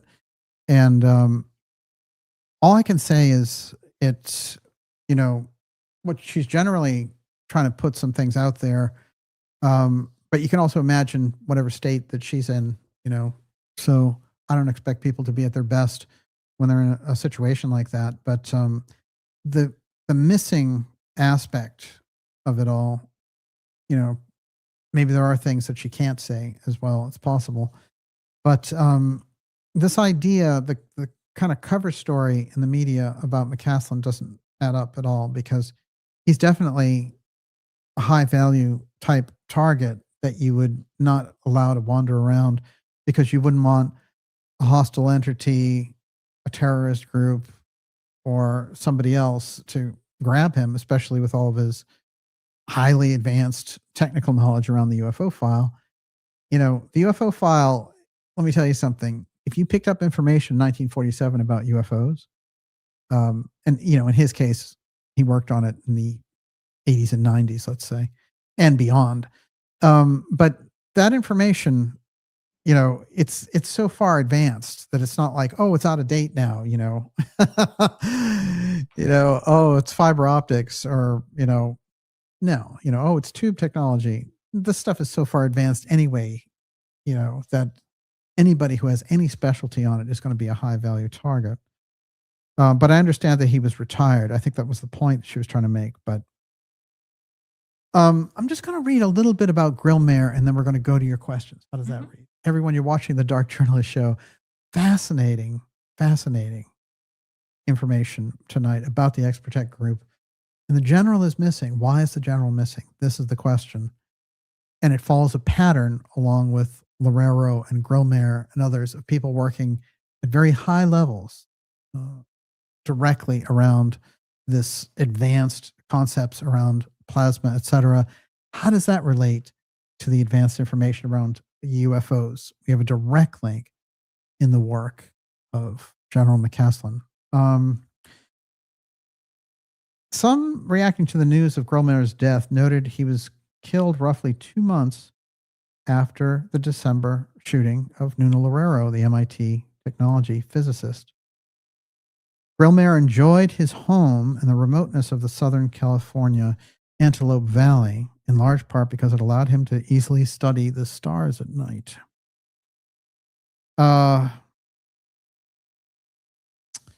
Let's see here. 67 died from a bullet wound. Grillmare, 67, died of a bullet wound to the torso on Monday. The unincorporated community named Llano in the Antelope Valley, according to information from the LA County Medical Examiner's Office. County Sheriff Department said it had arrested a suspect, identifying him as 29-year-old Freddie Snyder. Freddie Snyder, again, is a homeless guy who's on a carjacking binge. How you get out to Antelope Valley is something. Snyder faces a count of murder in connection with Grillmare's death, along with charges of carjacking and burglary pertaining to other cases.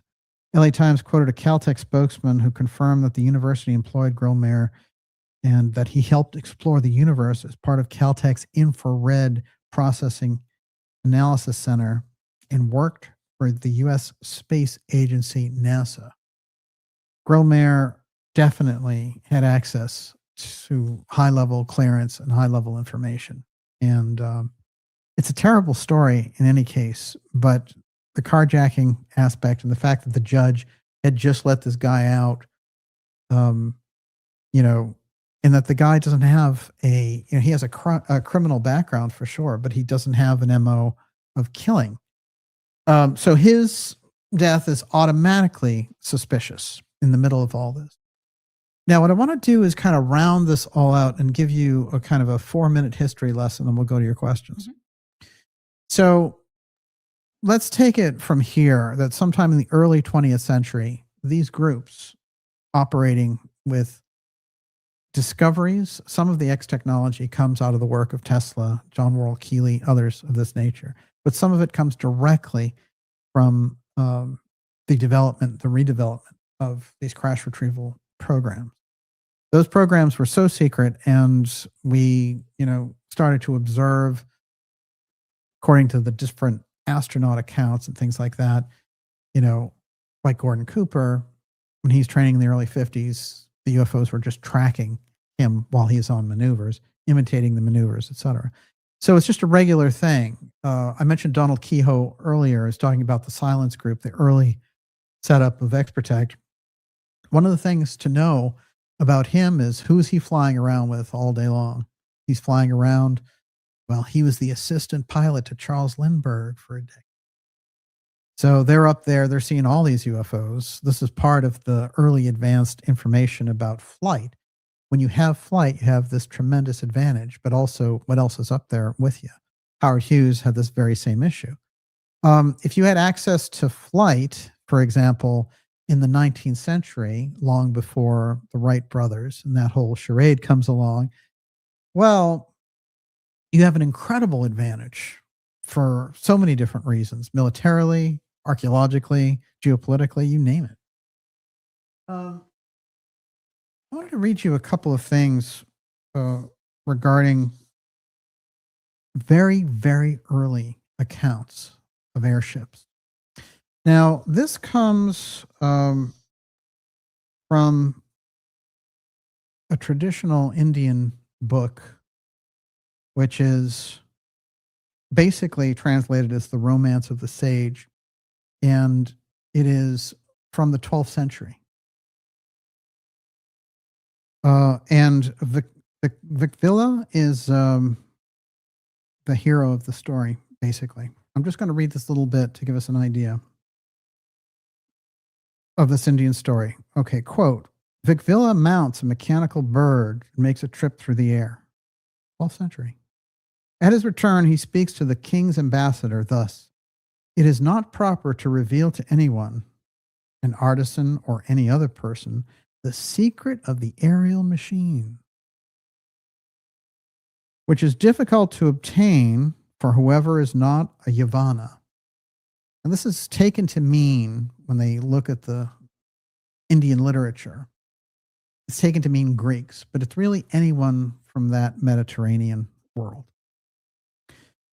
It is the same matter as the secret of the manufacture of beds. If it leaks out, it could become common property and the public would treat it with disdain, for fashion is the creation of the moment. To bring this respectable art into disfavor is a grave sin. So let us drop this matter. A month later, Ukvasaka, a clever carpenter and craftsman, said to Vicvilla, who was his son-in-law, the king took me aside today and told me with a gentle smile that I must reveal to him the science of the aerial machines. I replied that I did not reveal it to you, but that it was Greek artisans with whom you had curried favor. The king waxed angry and threatened my life. Save my life and my son's, therefore, by revealing to the king the secret of these flying machines, since it is his desire. Vicvilla consented, but during the night awakened with his sleeping wife, Ratnavali, and said, I have to inform you that I am returning to my country. Your father employs intrigues to banish me from this place. He wants to wrest from me the secret of the flying machines, which it is our duty to keep concealed as a miser guards his treasure. But enough, it is my life or your father who is dear to you. In order to guard my secret, I shall go so far as to forsake you. He and his wife mounted the machine in the form of a bird, and during the night made an ascent and escaped into the sky. Well, he knows that they keep aerial machines a secret, and why? So that they don't become the common property. There's a number of unusual things about this story, and I'm going to do a whole overview episode of this. But we need to understand that when we're dealing with the UFO file, you could be dealing with a very early group that developed very, very high technology that is side by side with us here. We can go off-world for an explanation, certainly, but you have to go back in time to find this advanced aspect and answer the question. Now, Jesse Marcel, who found the incredible wreckage out at Roswell and 30 years later revealed it, and then also said there are things I can't reveal because it would just shake too many things up in the world. But he said, basically, it was a couple of miles across and the incredible material that you couldn't burn or wrinkle or do anything to. And regardless, that material was definitely not of this earth. But one of the interesting factors of the whole Roswell case are the incredible purple beams that hold these hieroglyphs that the sun remembered. And Jesse himself wanted to say, this is how he saw them. And he drew them before he died. Those are the marks. And those are the designs, the so-called hieroglyphs on the Roswell craft. Whoever's operating that stuff, that's the language that they're using. Keep that in mind as we go along. And with that, Miss Olivia, I'm going to roll in more. I've got more here, but let's go to your questions before it gets too late. Okay. Denise Bilby.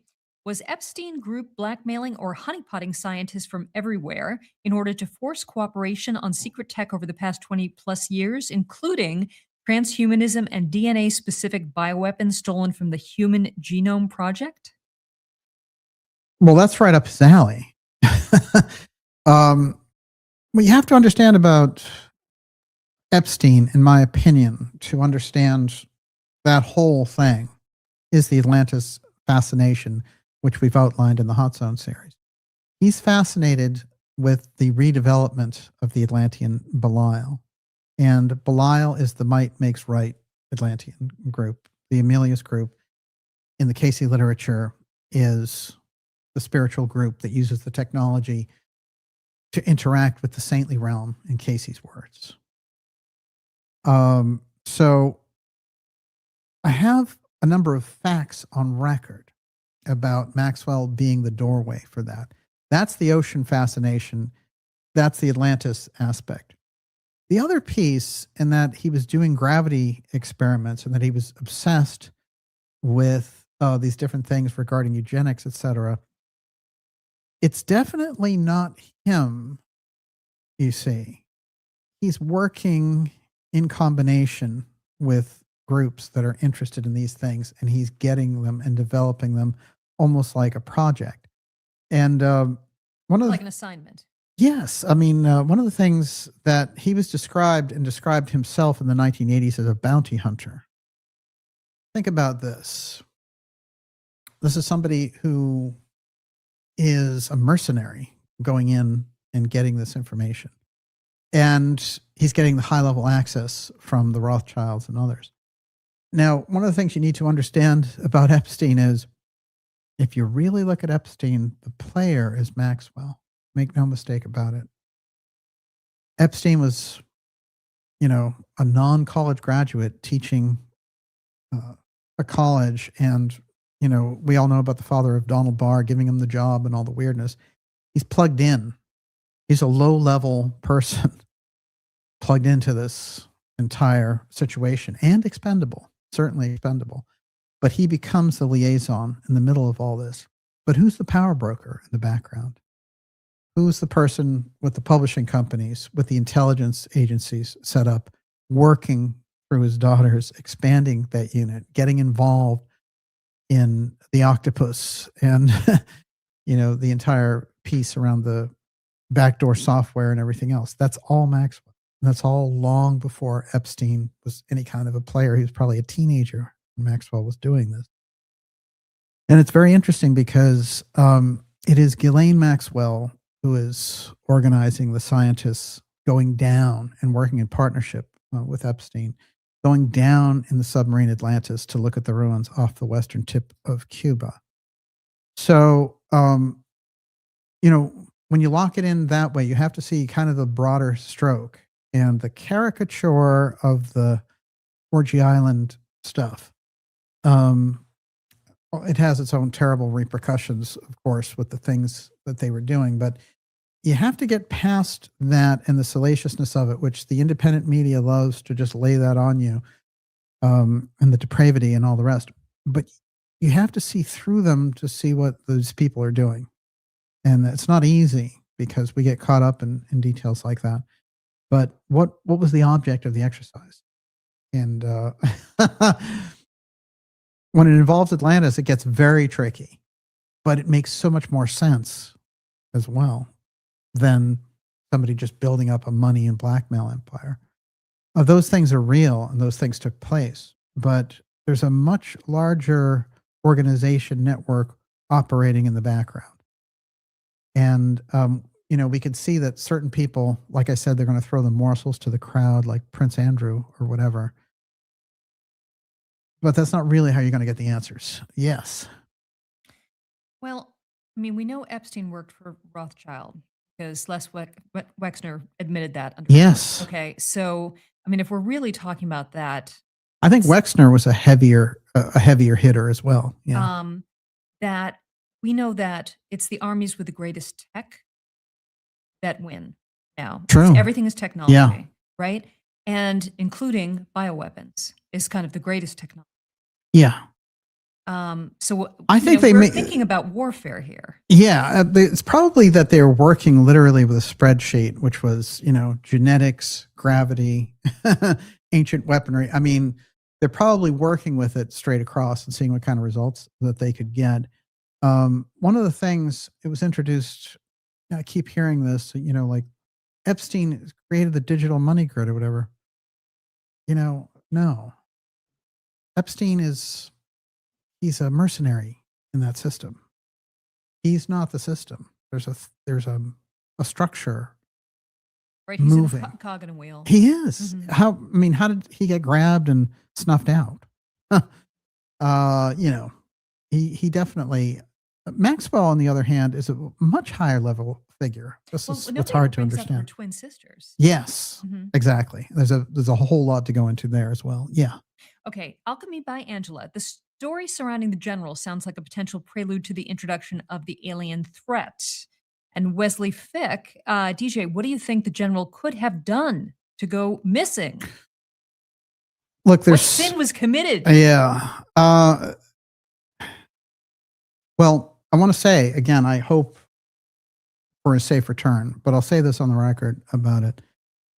He's in the middle of that whole unit. He's being dangled by the Bobo in that intelligence operation, DeLong, to try to get these other people on board with a false UFO disclosure piece.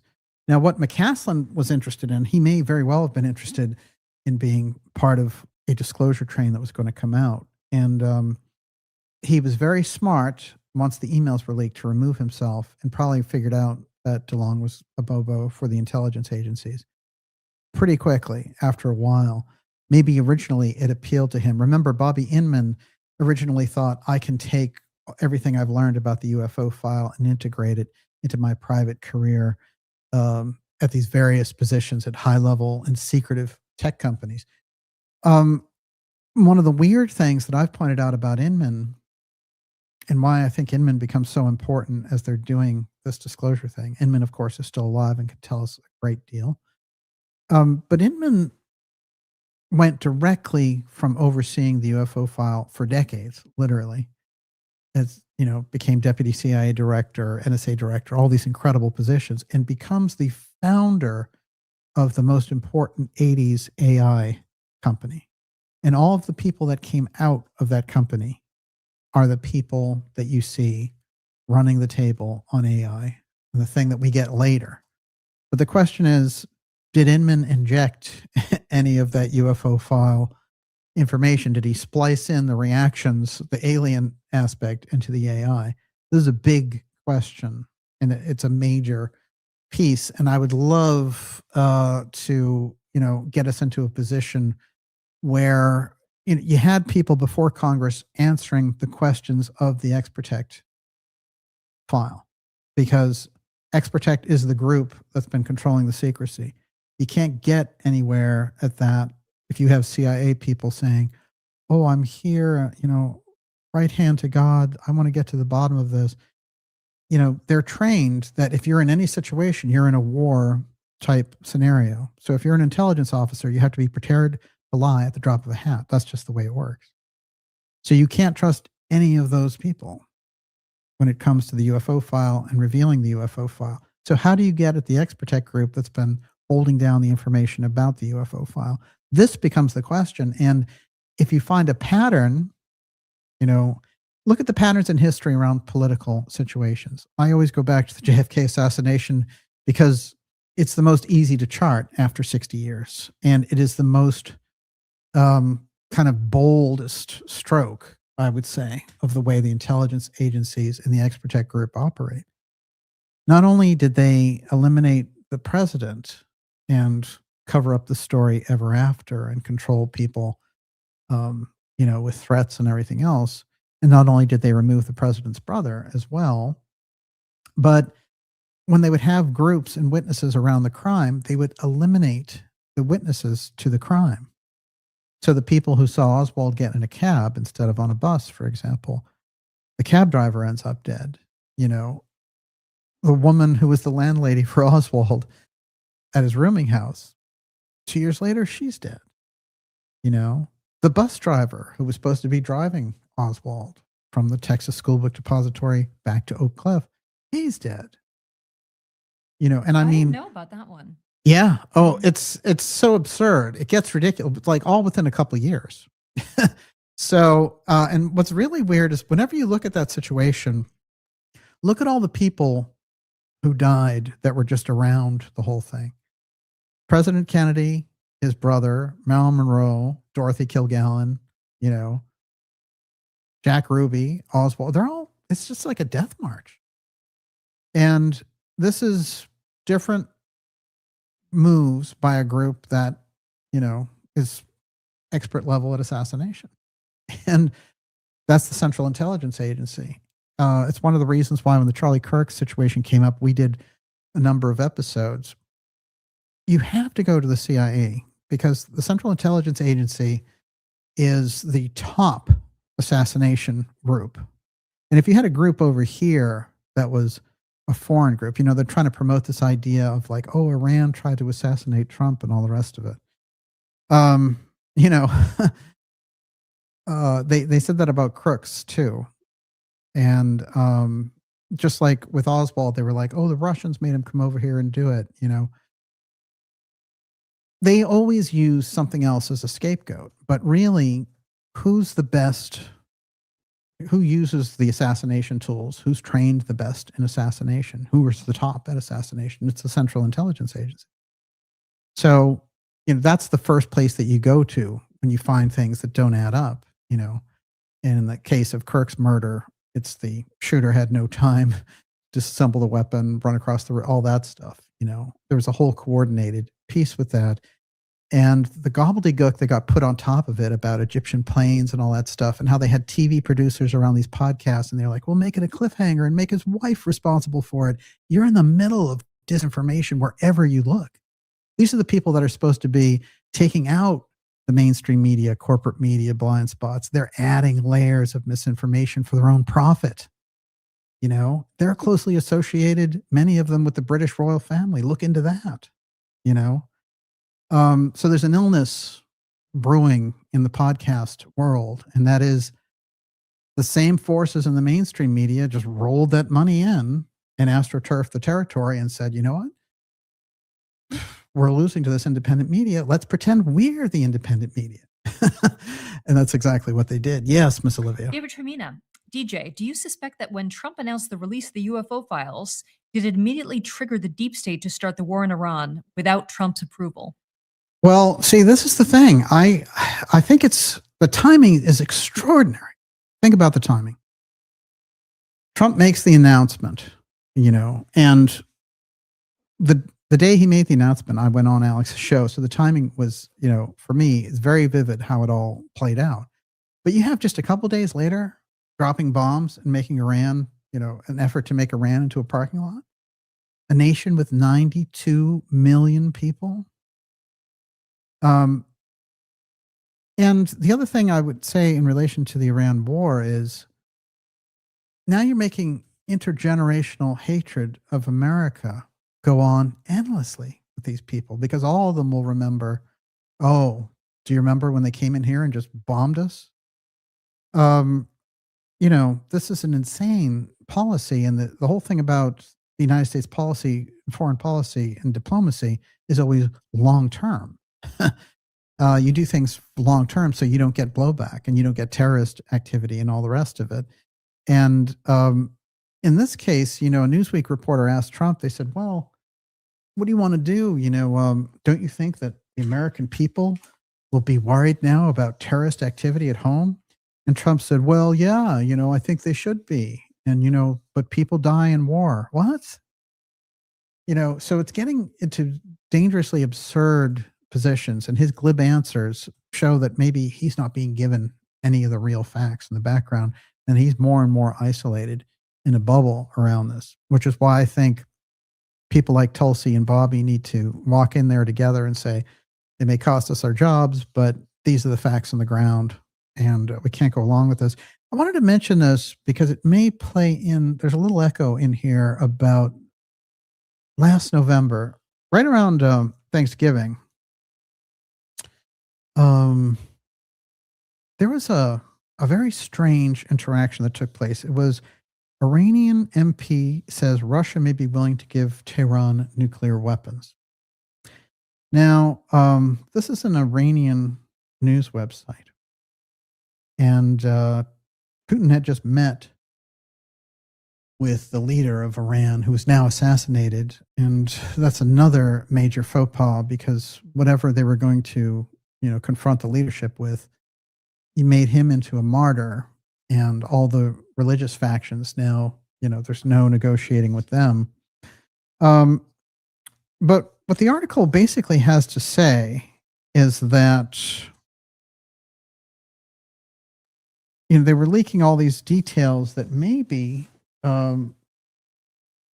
Russia might be willing to support the Iranian nuclear program to make them a nuclear power.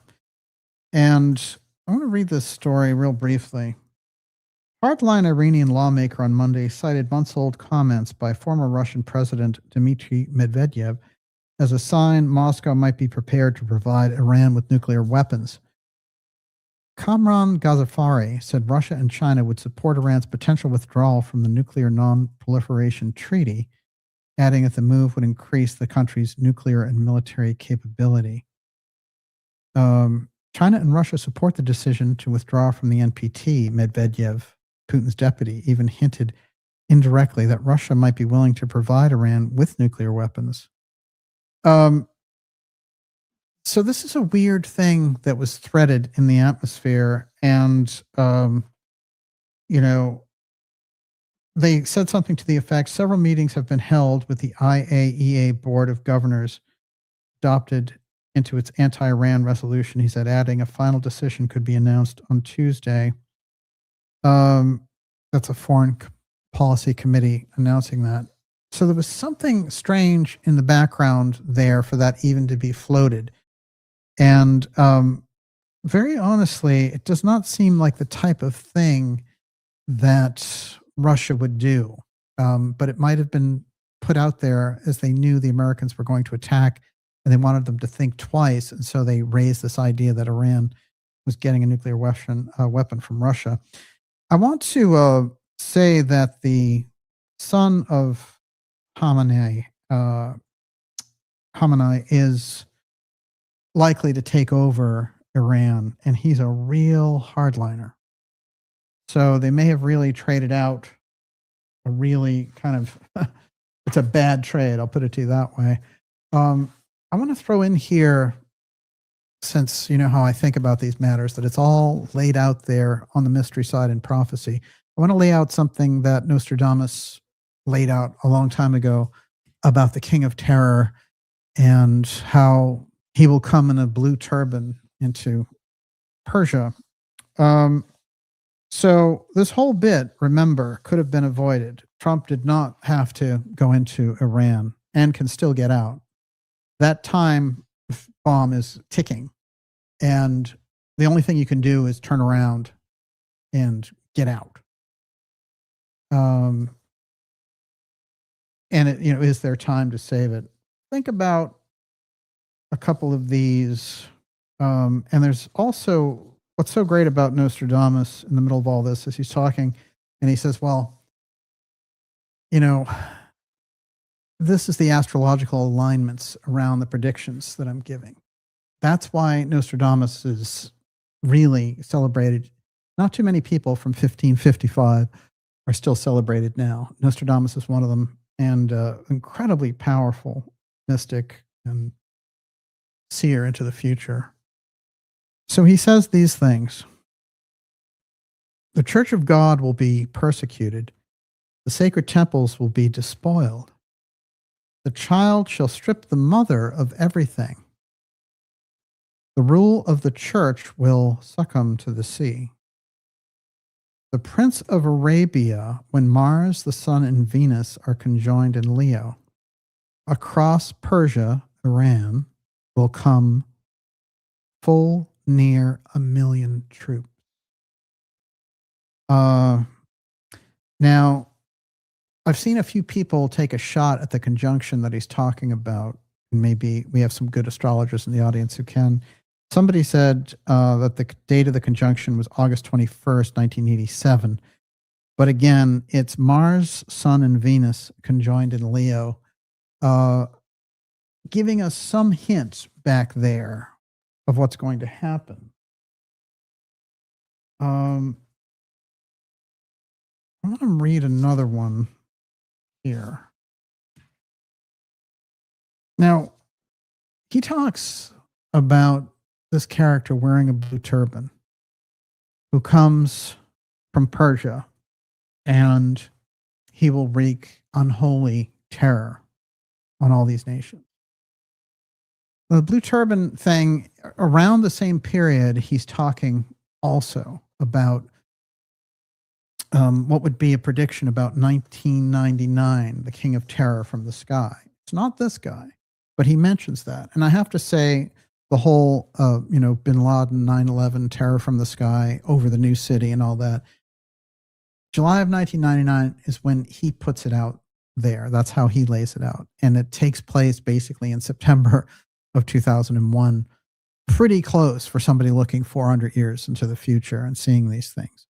So when he's seeing the blue turban figure, it's like, getting these waves of this figure coming up. And the thing that he identifies him with Persia, I think is so, so important. And, they've had these different depictions of this guy over time. But I think also that these elites themselves are aware of this prophecy, and they wonder, where is this thing coming from, and can we snuff it out before it gets rolling?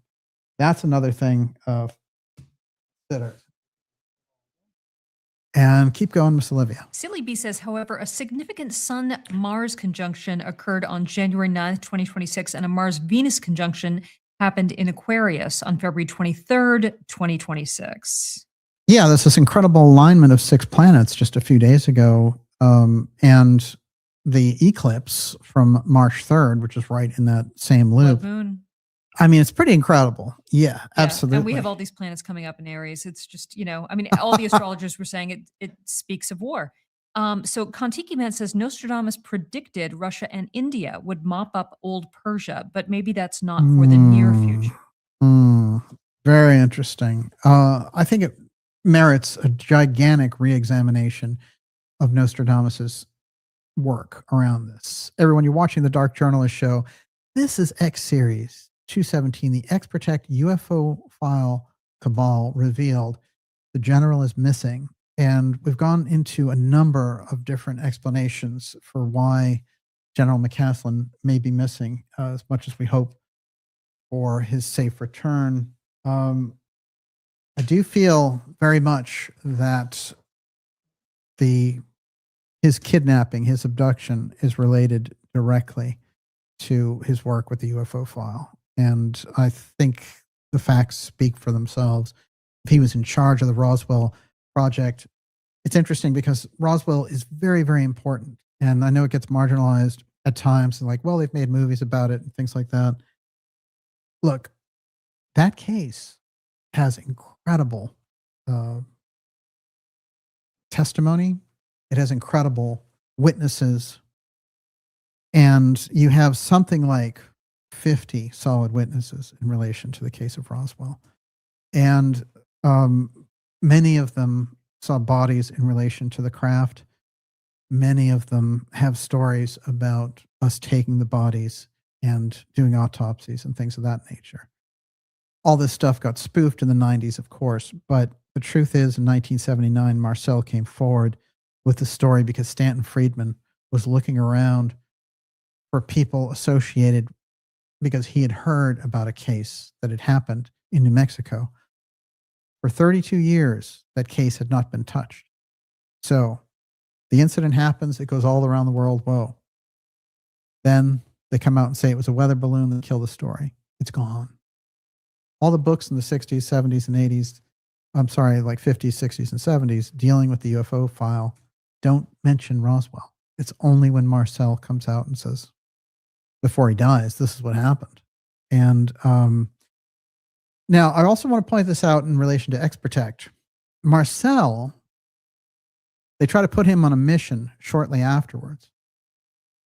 And that mission will disappear, according to Marcel, in the hot zone, right near the Bermuda Triangle. So the plane goes down. They didn't want Marcel around as a potential witness anytime. The person who saves him, who says, before you go on that plane, I want you in the cafeteria, so let the other guy go on the plane, you come with me, is Charles Lindbergh. So X-Protect moves on one hand, and the X-Share keeps protection around Marcel. Gives you some idea of what takes place. Kenneth Arnold, you know, he hears all about this Marine transport plane that went down in the Mount Rainier. He is an expert pilot. He goes up there.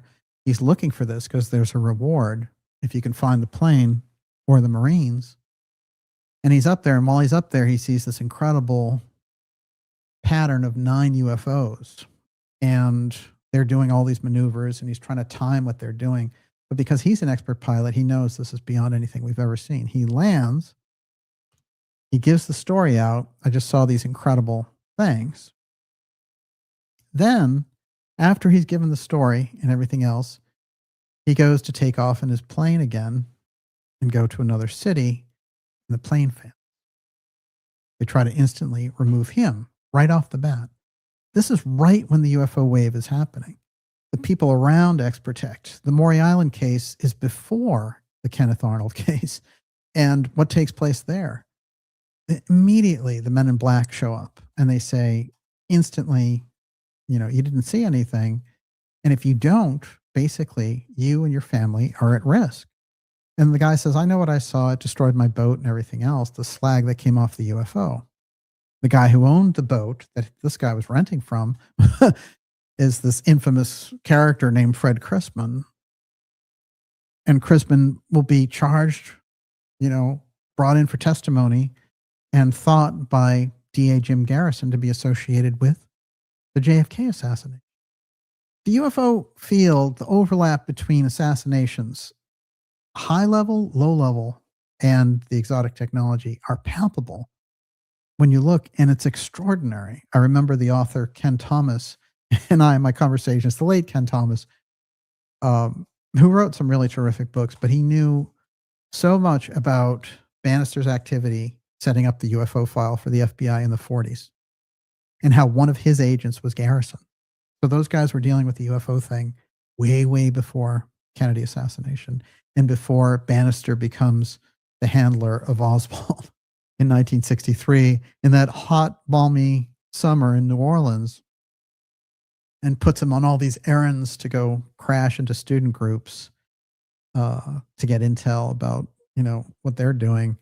This is the guy who created the UFO file for the FBI, the X designation and everything else.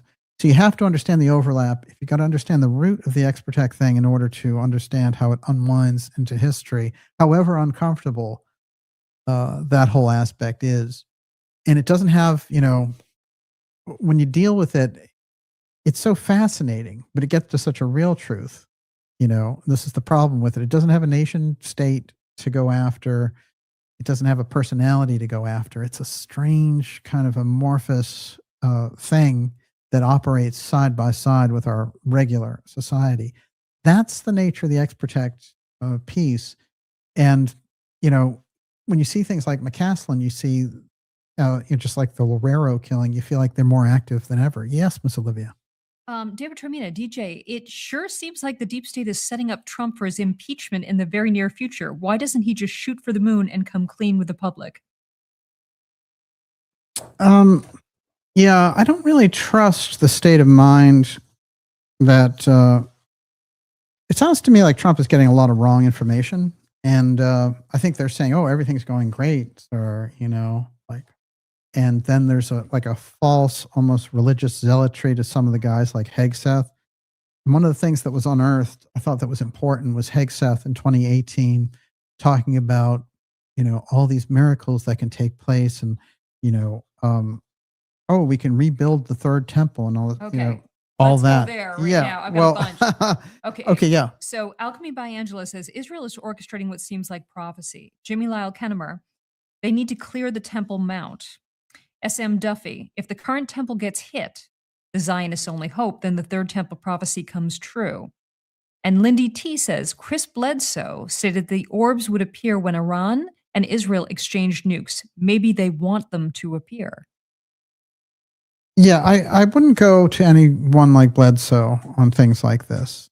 That's, there's been, it's basically the things that have been said have been played out. He said everything.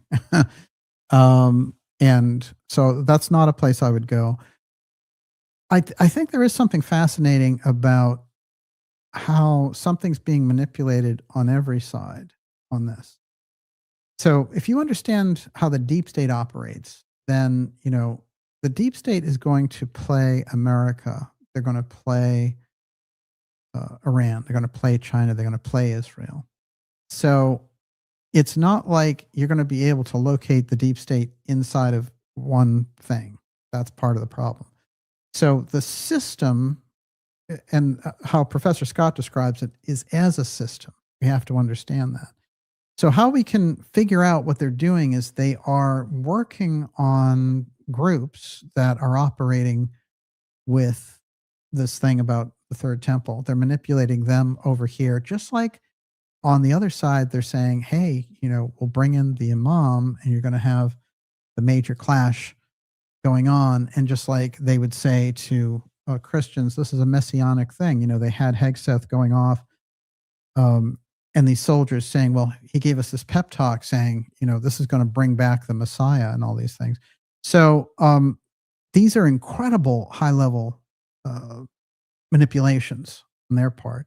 And then you also have the actual belief of the elite groups around these things and the knowledge, by the way, coming in from the secret society side. So you see, it is all of that, all of these pieces are connected, but there's the real thing and then them playing with the superstition of it too. They're going to play. There's a real piece of it, just like, yes, we believe in God. We believe there's a real God, but you can also see how people are manipulated with God. And what they're doing on our side, on their side, and on these other sides is saying, God wants you to do this. God wants you to die for this. They're telling the soldiers that. I'm reminded of, I'm trying to desperately remember the name of the episode. It's the Yes. Parasite episode of the, Oh with the yeah, Klingons Star Trek. and Yes. exactly. Incredible. So if you zoom up high enough, yes, this is it's an entity that feeds off. Isn't that is what we are experiencing here? Is there's it feels like there is a foreign entity that is telling everyone what they need to hear in order to keep fighting with each other. Exactly. It's just death cults. We are living in a world of death cults, and think about it. I mean, if we really honored life, I'm thinking sort of the hippie Native American way of looking at Earth. All life is precious, or it would be a completely different world. Instead, we love death. We love destruction. There are people who are really getting turned on by this. This is not naturally human. It feels alien. Yeah, no, I agree. And I also would say this, that from a purely political side of this, peace is popular, incredibly popular. And when you move against peace, when you become the warmonger, your own popularity sifts away, drains away. So Trump, so concerned with the things that he can do and all the rest of it, for him to allow these very unpopular figures to be joined with him as teammates to bring down his own popularity by creating war. I mean, it's politically, it is such an incredible devastation, and it's such a devastation on a geopolitical level. The war aspect in regards to Iran is singularly the worst move of the United States on a foreign policy level. You can't look at it any other way, because Iraq maybe is a close second, but Iran, the way that we've gone in there, and the provocation being, oh, we're not getting what we want in negotiations. No, I mean, the provocation is not enough to justify anything close to a war. So who's manipulating it behind the scenes? You have to find the deep state forces behind it, and you're going to find them in a coalescence of interests. You're not going to find them in China. You're not going to find them in London. You have to look for the coalescence of how they work together. I think that's it. I did want to read one of the other emails associated with McCasland before we sign off for the evening tonight. And I'm going to bring us back into the general is missing conversation just for a moment, and then we'll take your last few questions. How's that? Everyone, you're watching the Dark Journalist Show. It's X Series 217. This is the X-Protect UFO file. Remember, at X-Protect, it's the group involved with exploiting and keeping the exotic technology secret. And they are a very real unit, as we've seen. And they're very hard to pin down. It's not like, we have their address or their agency name. I like to point out all the time that the NRO, which is so important to running the skies and the satellites and space, the public didn't know anything about for 30 years. There's definitely a UFO file defense office that we don't know the name or the title of. It was identified in the 70s version of WikiLeaks, and that was called DISC, Defense Intelligence Security Command. What it's morphed into from there, God only knows. But this is how it came out. Remember, we're driving it back to 2016 and talking about these emails that came out where the Bobo DeLong is dangling General McCasland. Now, DeLong writes to Podesta the email here, and it's actually the subject matter. The subject title is General McCasland. And he says, he mentioned he's a skeptic. He's not. I've been working with him for 4 months. And this is DeLong to Podesta. I just got done giving him a 4-hour presentation on the entire project a few weeks ago. Trust me, the advice has already been happening on how to do all this. We just have to say it out loud. But he is very, very aware, as he was in charge of all the stuff when Roswell crashed. They shipped it to the laboratory at Wright Patterson Air Force Base. General McCasland was in charge of the exact laboratory up to a couple of years ago. This is 2016. A couple of years ago is 2014. That's when he ended his official connection with it. How long did he stay connected to it? Probably forever. He not only knows what I'm trying to achieve, he actually helped assemble my advisory team. He's a very important man. That's DeLong snowballing Podesta to get involved with him, using his association with McCasland. McCasland's, those emails get linked through WikiLeaks, and McCasland then withdraws. But does it put, a dark mark on McCasland because he associated in the first place? Did they think maybe this guy's going to give up secrets? Let's keep an eye on him. Maybe. It's possible. Was McCasland associated with the half disclosure, the quasi disclosure effort that was going to be mounted so that the CIA could eventually launch a UFO threat program? Also possible. Was McCasland maybe looking for future opportunities once he was retired and utilizing, like everyone knows, well, there's a huge money train that's going to come in around this technology when it's actually disclosed, and you can be sitting in the perfect position for it. They've got one of Peter Thiel's guys out here doing documentaries and things and feeding everyone all of this. And his own stated purpose is, I want to be well positioned as an investment guy for when all of these companies acknowledge UFO stuff. You see, we have to understand how a lot of these things get run. And this again was the announcement by Donald Trump. Based on the tremendous interest shown, I'll be directing the Secretary of War and other relevant departments and agencies to begin the process of identifying and releasing government files related to alien and extraterrestrial life, unidentified aerial phenomena, UAP, and unidentified flying objects, UFOs. Is there a difference? And any and all other information connected with these highly complex but extremely interesting and important matters. That is Trump right before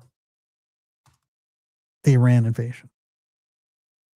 And then what do we get after that? Northcom orders heightened security at U.S. military installations amid Iran war. Are they pulling up their COG plans? Is this how they plan to instigate the continuity of government program?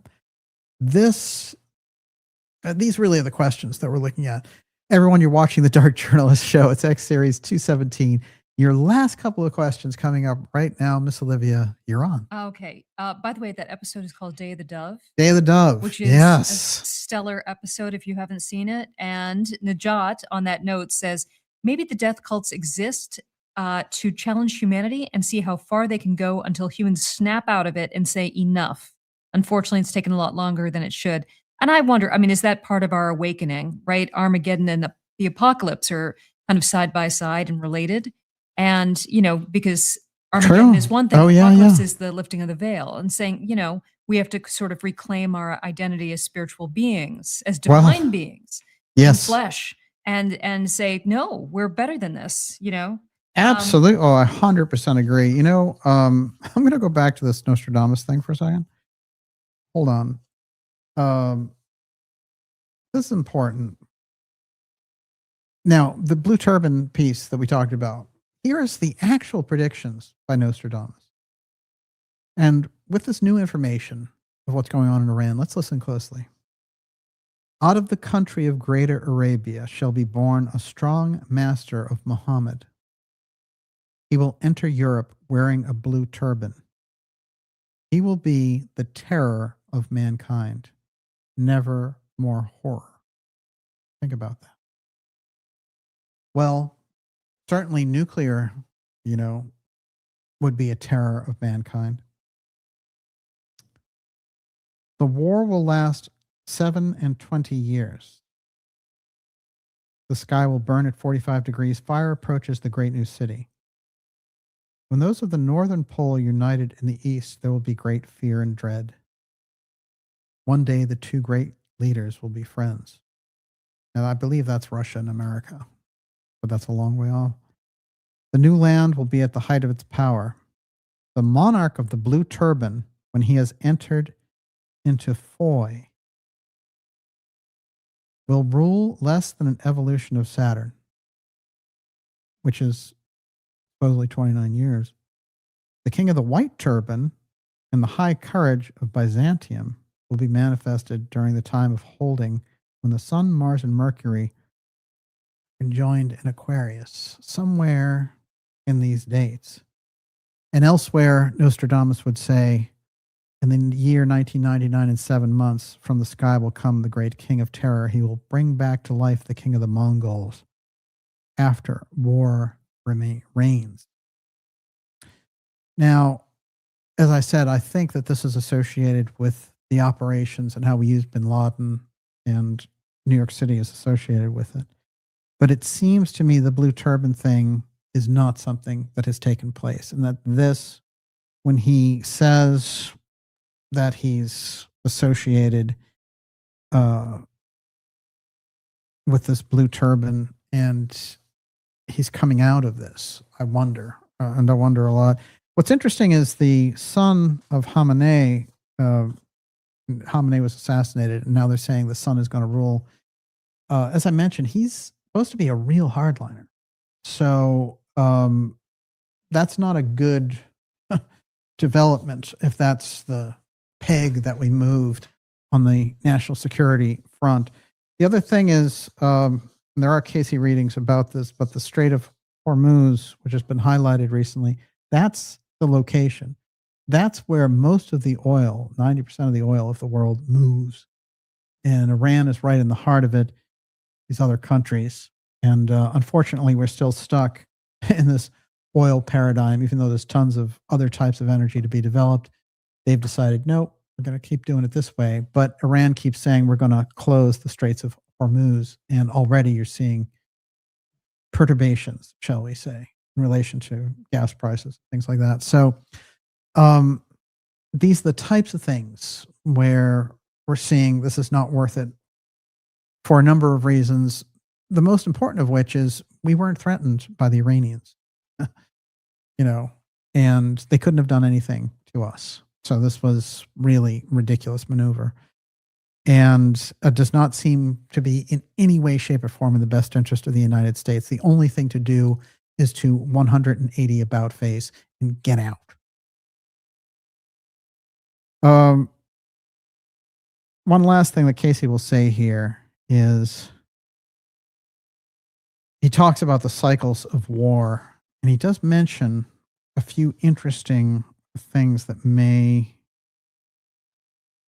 give us times and places here. He says that in speaking about the future of the United States, that there will be civil strife. And he says, as we have indicated through these channels before, this depends upon whether or not those who have seen the light, those who understand the situations between labor and capital, the employee and the employer, pray and live consistent one with another. Very interesting, because just like the whole thing with AI replacing jobs and them losing 92,000 jobs last night, he's saying there has to be some kind of balance between, these billionaire powers. It's become too top heavy. And if not, basically, we go into this revolutionary cycle. It's not decided either way. It's still in our hands. I think that's the thing that he's getting there. Miss Olivia, your last two questions of the evening. Okay. DA. DJ, do you think we're in that bad timeline that Casey said we would be in because of the Ahriman thing, Casey or Steiner? Yeah, I think there are different timelines for how all these things can roll out. And just like we didn't need to have the Iraq war, but this is much worse, in fact. So they can pull us into a decade of terror. They can pull us into, just like from 2001 until a lot of people don't remember this, but when Obama got in 2009, he doubled the number of troops in Afghanistan. Think about that. He moved them up to 40,000 troops. We had like 20,000 troops in there. So there was this whole escalation, even from people who were coming in, and saying, oh, I'm different than Bush. And for all the different moves that were going on, it seemed to be a perpetual cycle where you had the 9/11 attacks, you had the continuity of government come in, the creation of Northcom, we live under emergency rule, all of these different things, which are a disaster for, a constitutional republic. You can't have a military group called Northcom that can take over at any time. It's ridiculous. So we're stuck in that situation, and we still have the September 11th emergency on us. And every year with that NDAA,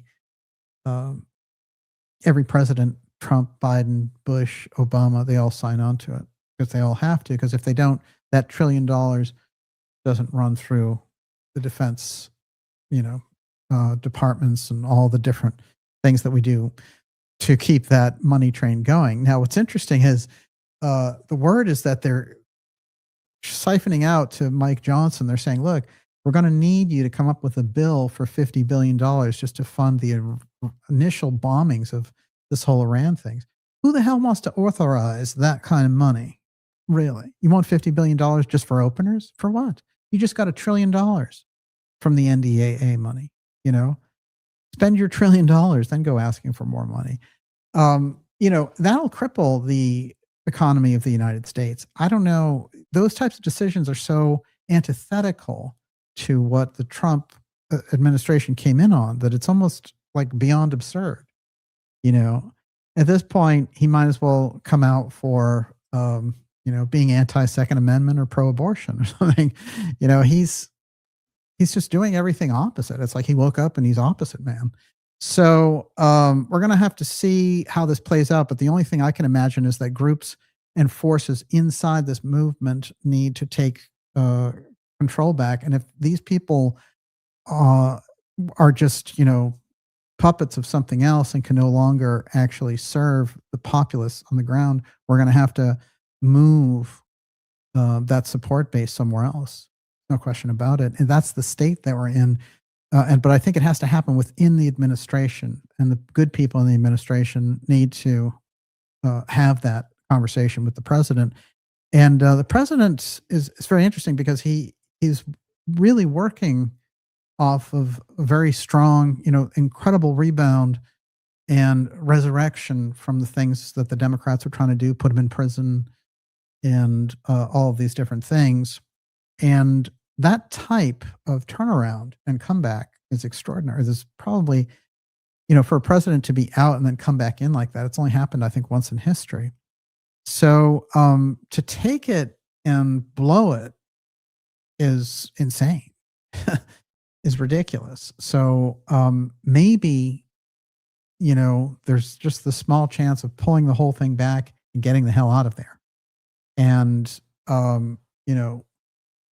the greatest foreign policy blunder somehow reconstituting forces around that, because right now it's not looking so good. Yes. Okay, so Twilight Miss says the locusts. Isn't there this weird part in Revelation that there'd be creatures that harass men with armored faces that kind of fly like locusts that harass mankind? Sergeant Honey Badger says, ooh, Book of Revelation and locusts who do not eat plants but have the ability to torture and drive humans without killing them. AI drones? No bueno. Wow. And well, one last. Robert says, could a nuclear conflict be the final goal in order to perform the greatest of dark rituals? Well, yeah, I think that is absolutely true. It is devastation, destruction, and all those things. And it's weird because if you listened to Hegseth in his press conference, I mean, it sounded like a satanic mass when he was speaking. I was like, what? It's insanity. He's like, we will deliver death and destruction. These people are possessed. It's a word we haven't used tonight. Yeah. This is not sanity. Yeah, I agree. I wanted to point this out that I got so hung up on showing you Lou and Hal, but the name Blue Halo, again, identifier going on. Can you turn that upside down? Peter Nuss wanted to see it upside down to see what happened. Oh, yeah. Interesting. Well, it's a very weird graphic. Remember Blue Origin? Remember, Blue is the name of the program. We did a documentary early 2024 now, and it's all about Blue and how that is the core program that is the secret UFO file, becomes the secret space program. The name is Blue. And many of the people who've reached out to me who were counterintelligence people, they would go into these conversations very, easily and say, what about that blue? Like, how did you know about that blue? And what they don't realize very often is you can get to the information. If you're on the track of the information, you can get to it. And it doesn't have to be a disclosure on high that's handed to you by a secret official. You might just get there on your own. Yes. What do you got?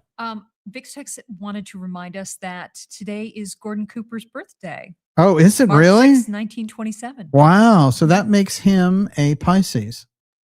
Mm-hmm. Yeah. Just like Edgar Casey. Wow. Fantastic.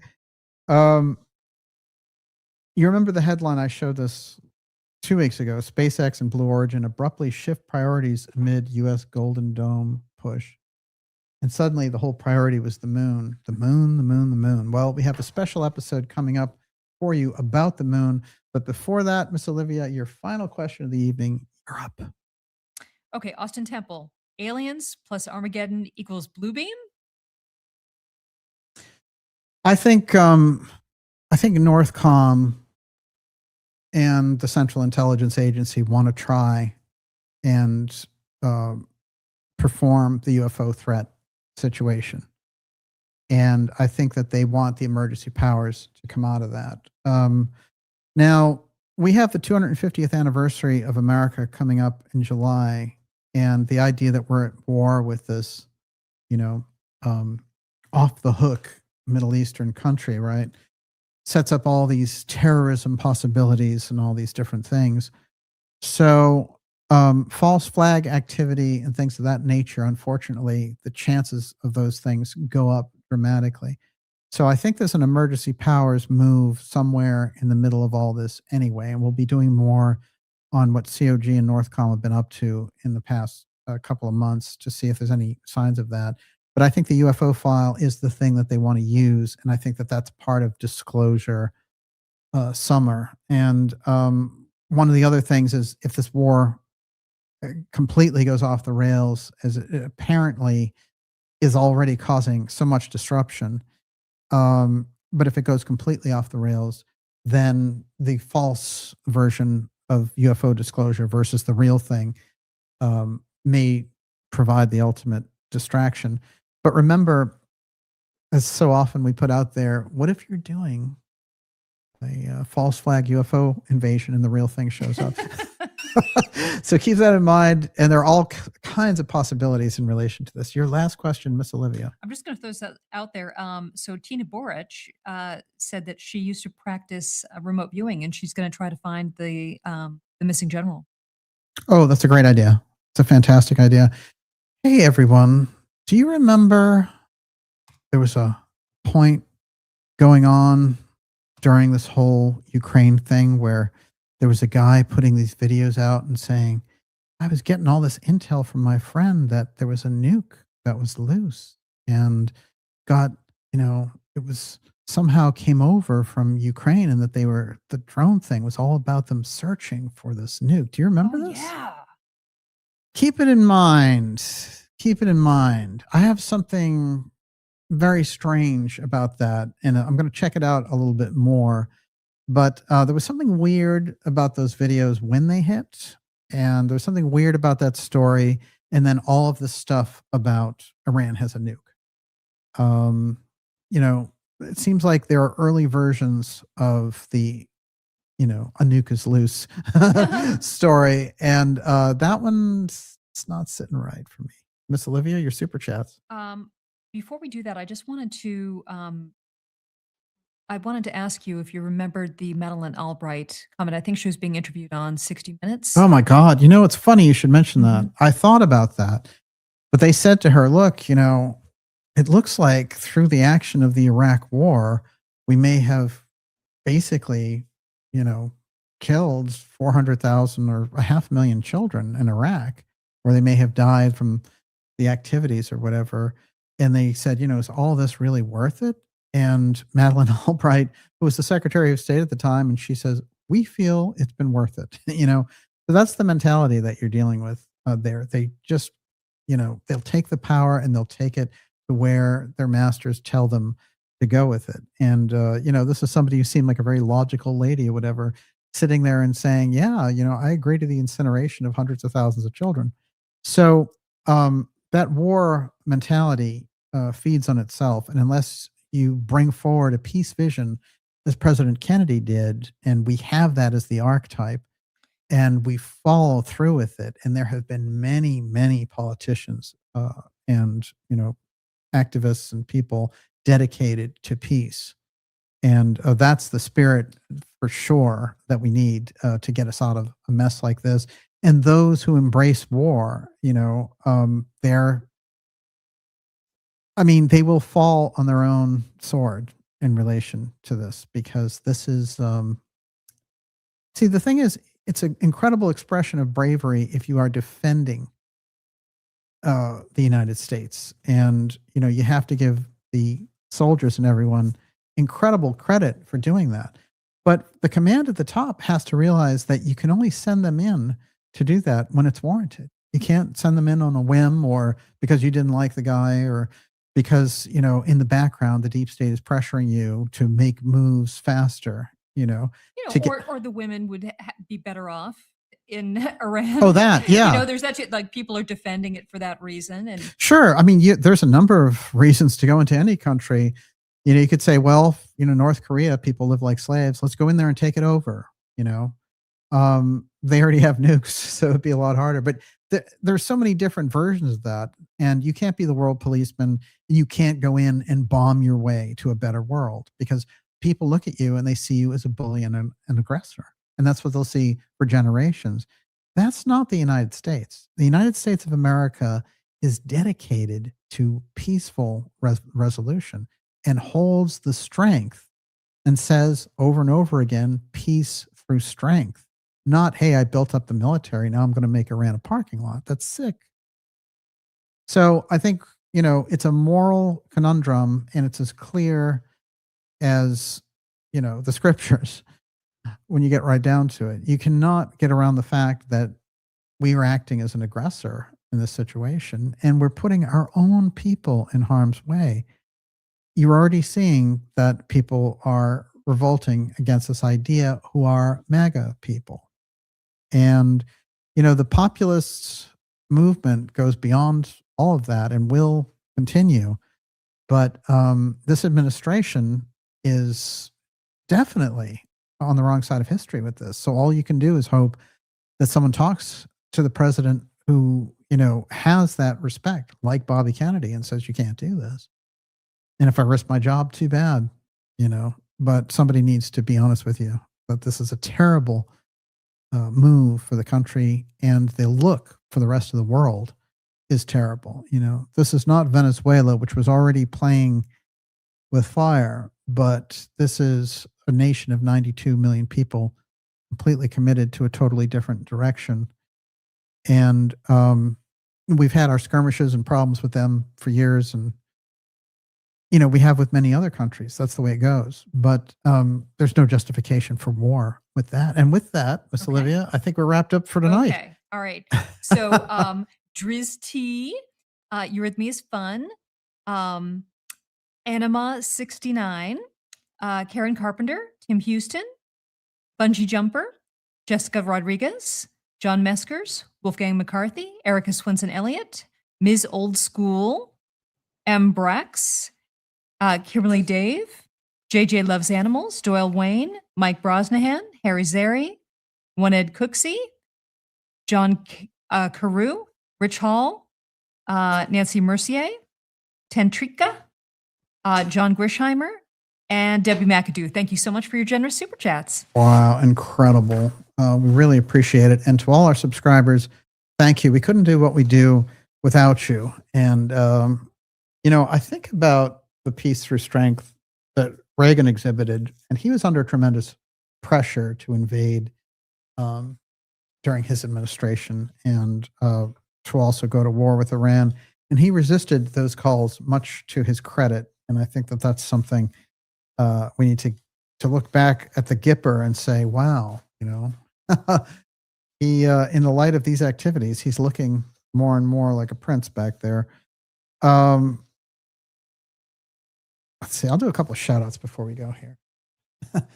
That, of course, is a depiction of the famous Roswell What a great incident. Amazing. Yeah, it really is.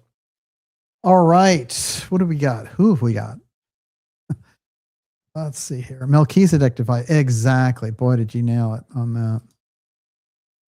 Natty Boy 2010 for the win right there. Mm-hmm. Reagan was great. I agree. He had some greatness with him. Incredible optimism. Love the DJ slides. Thank you, sir. Yeah, very important show coming up next week. Piggybacks on this one. I love you, Daniel, but you're not getting my beer. That's interesting. I don't drink, so that's okay. I'll take your ginger ale, though. Just in American military leaders being subject to targeted assassinations in Iraq. That's very scary and dangerous. And that's another very bad side effect. It's not worth it. Not worth it. And we have a lot of personnel over there. Just bring it all back. Bring it all back. Take it all down. Let's see. We got Alchemy by Angela. Let's see. When you come to know yourselves, we come to know the world. We come to know the world. We come to know ourselves. That's a Steiner quote. Excellent. Fantastic. Yeah, Rudolf Steiner, he went through World War I and he saw the types, groups that were behind these things. And he said it was the secret societies operating and controlling 90% of the political situations. But those mystery schools were there on a progressive front, trying to move the culture forward. And that spirit is still with us, I think we're very much aware of that. Let's see. Peace and Love says Legion of Wolves. Excellent. Yeah, absolutely. We've got Debbie McAdoo. Thank you, Debbie. And my mom liked Reagan, says Debbie McAdoo. Indeed. Yeah, I wish, there are some presidents I think that would be kind of ideal for now. Thank you, DJ and Olivia, for another amazing X series. That's Synergy Conscious. Kelzilla's out there. Nice ship. Epic show, says Mike Bronchahan. Great to have you out there. Jessica Rodriguez, another explosive Friday night with DJ and Miss Olivia. Wings Girl, excellent show tonight. Thank you very much. There's a lot in here. Like I said, next week we're going to come at you with very powerful things. I hope that the war situation gets diffused. It's not going to. You can't. It's not, because you know what? I'm just starting to really, really understand this on a whole other level about the devil's chessboard. Yeah, they're digging in. We are pawns. They have zero appreciation for us as human beings. I mean, we are nothing to them. And humans are a renewable resource. We just keep reproducing. So they can sacrifice as many pawns as they want. They're playing a game with each other. And it's like, for them, failure is not an option, right? Winning is everything. Well, how long did they play the COVID off? Many a year, unfortunately. Whew, unbelievable. McCasland is out there. It's great to see you, sir. Let's see. Who else have we got? Sid Barrett. Rotten Crypto Bits. And I know Gigi was out there. She just did an incredible Guardian Angels show. Highly recommended.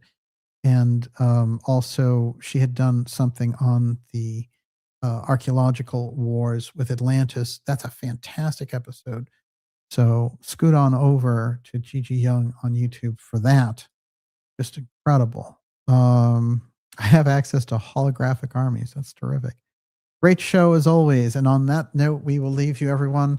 A little prayer for peace over there in Iran, and to all of our troops that are in harm's way, and also to the general. The general is missing. Hopefully the general will be found safe and sound. We certainly keep our fingers crossed for that. We'll be reporting on that along with you. And, it says end broadcast, Miss Olivia, but after all, never really ends. It never really ends. And never let it be forgot, once there was a Camelot, because as John Kennedy says, it makes no sense to engage in a war where even the fruits of victory would be ashes in our mouth. Words of wisdom by a man touched by a higher power, and that energy of President Kennedy bringing us through here tonight in this perilous time. So never let it be forgot. And we will see you all next week. God bless everybody. Have a great night, everyone.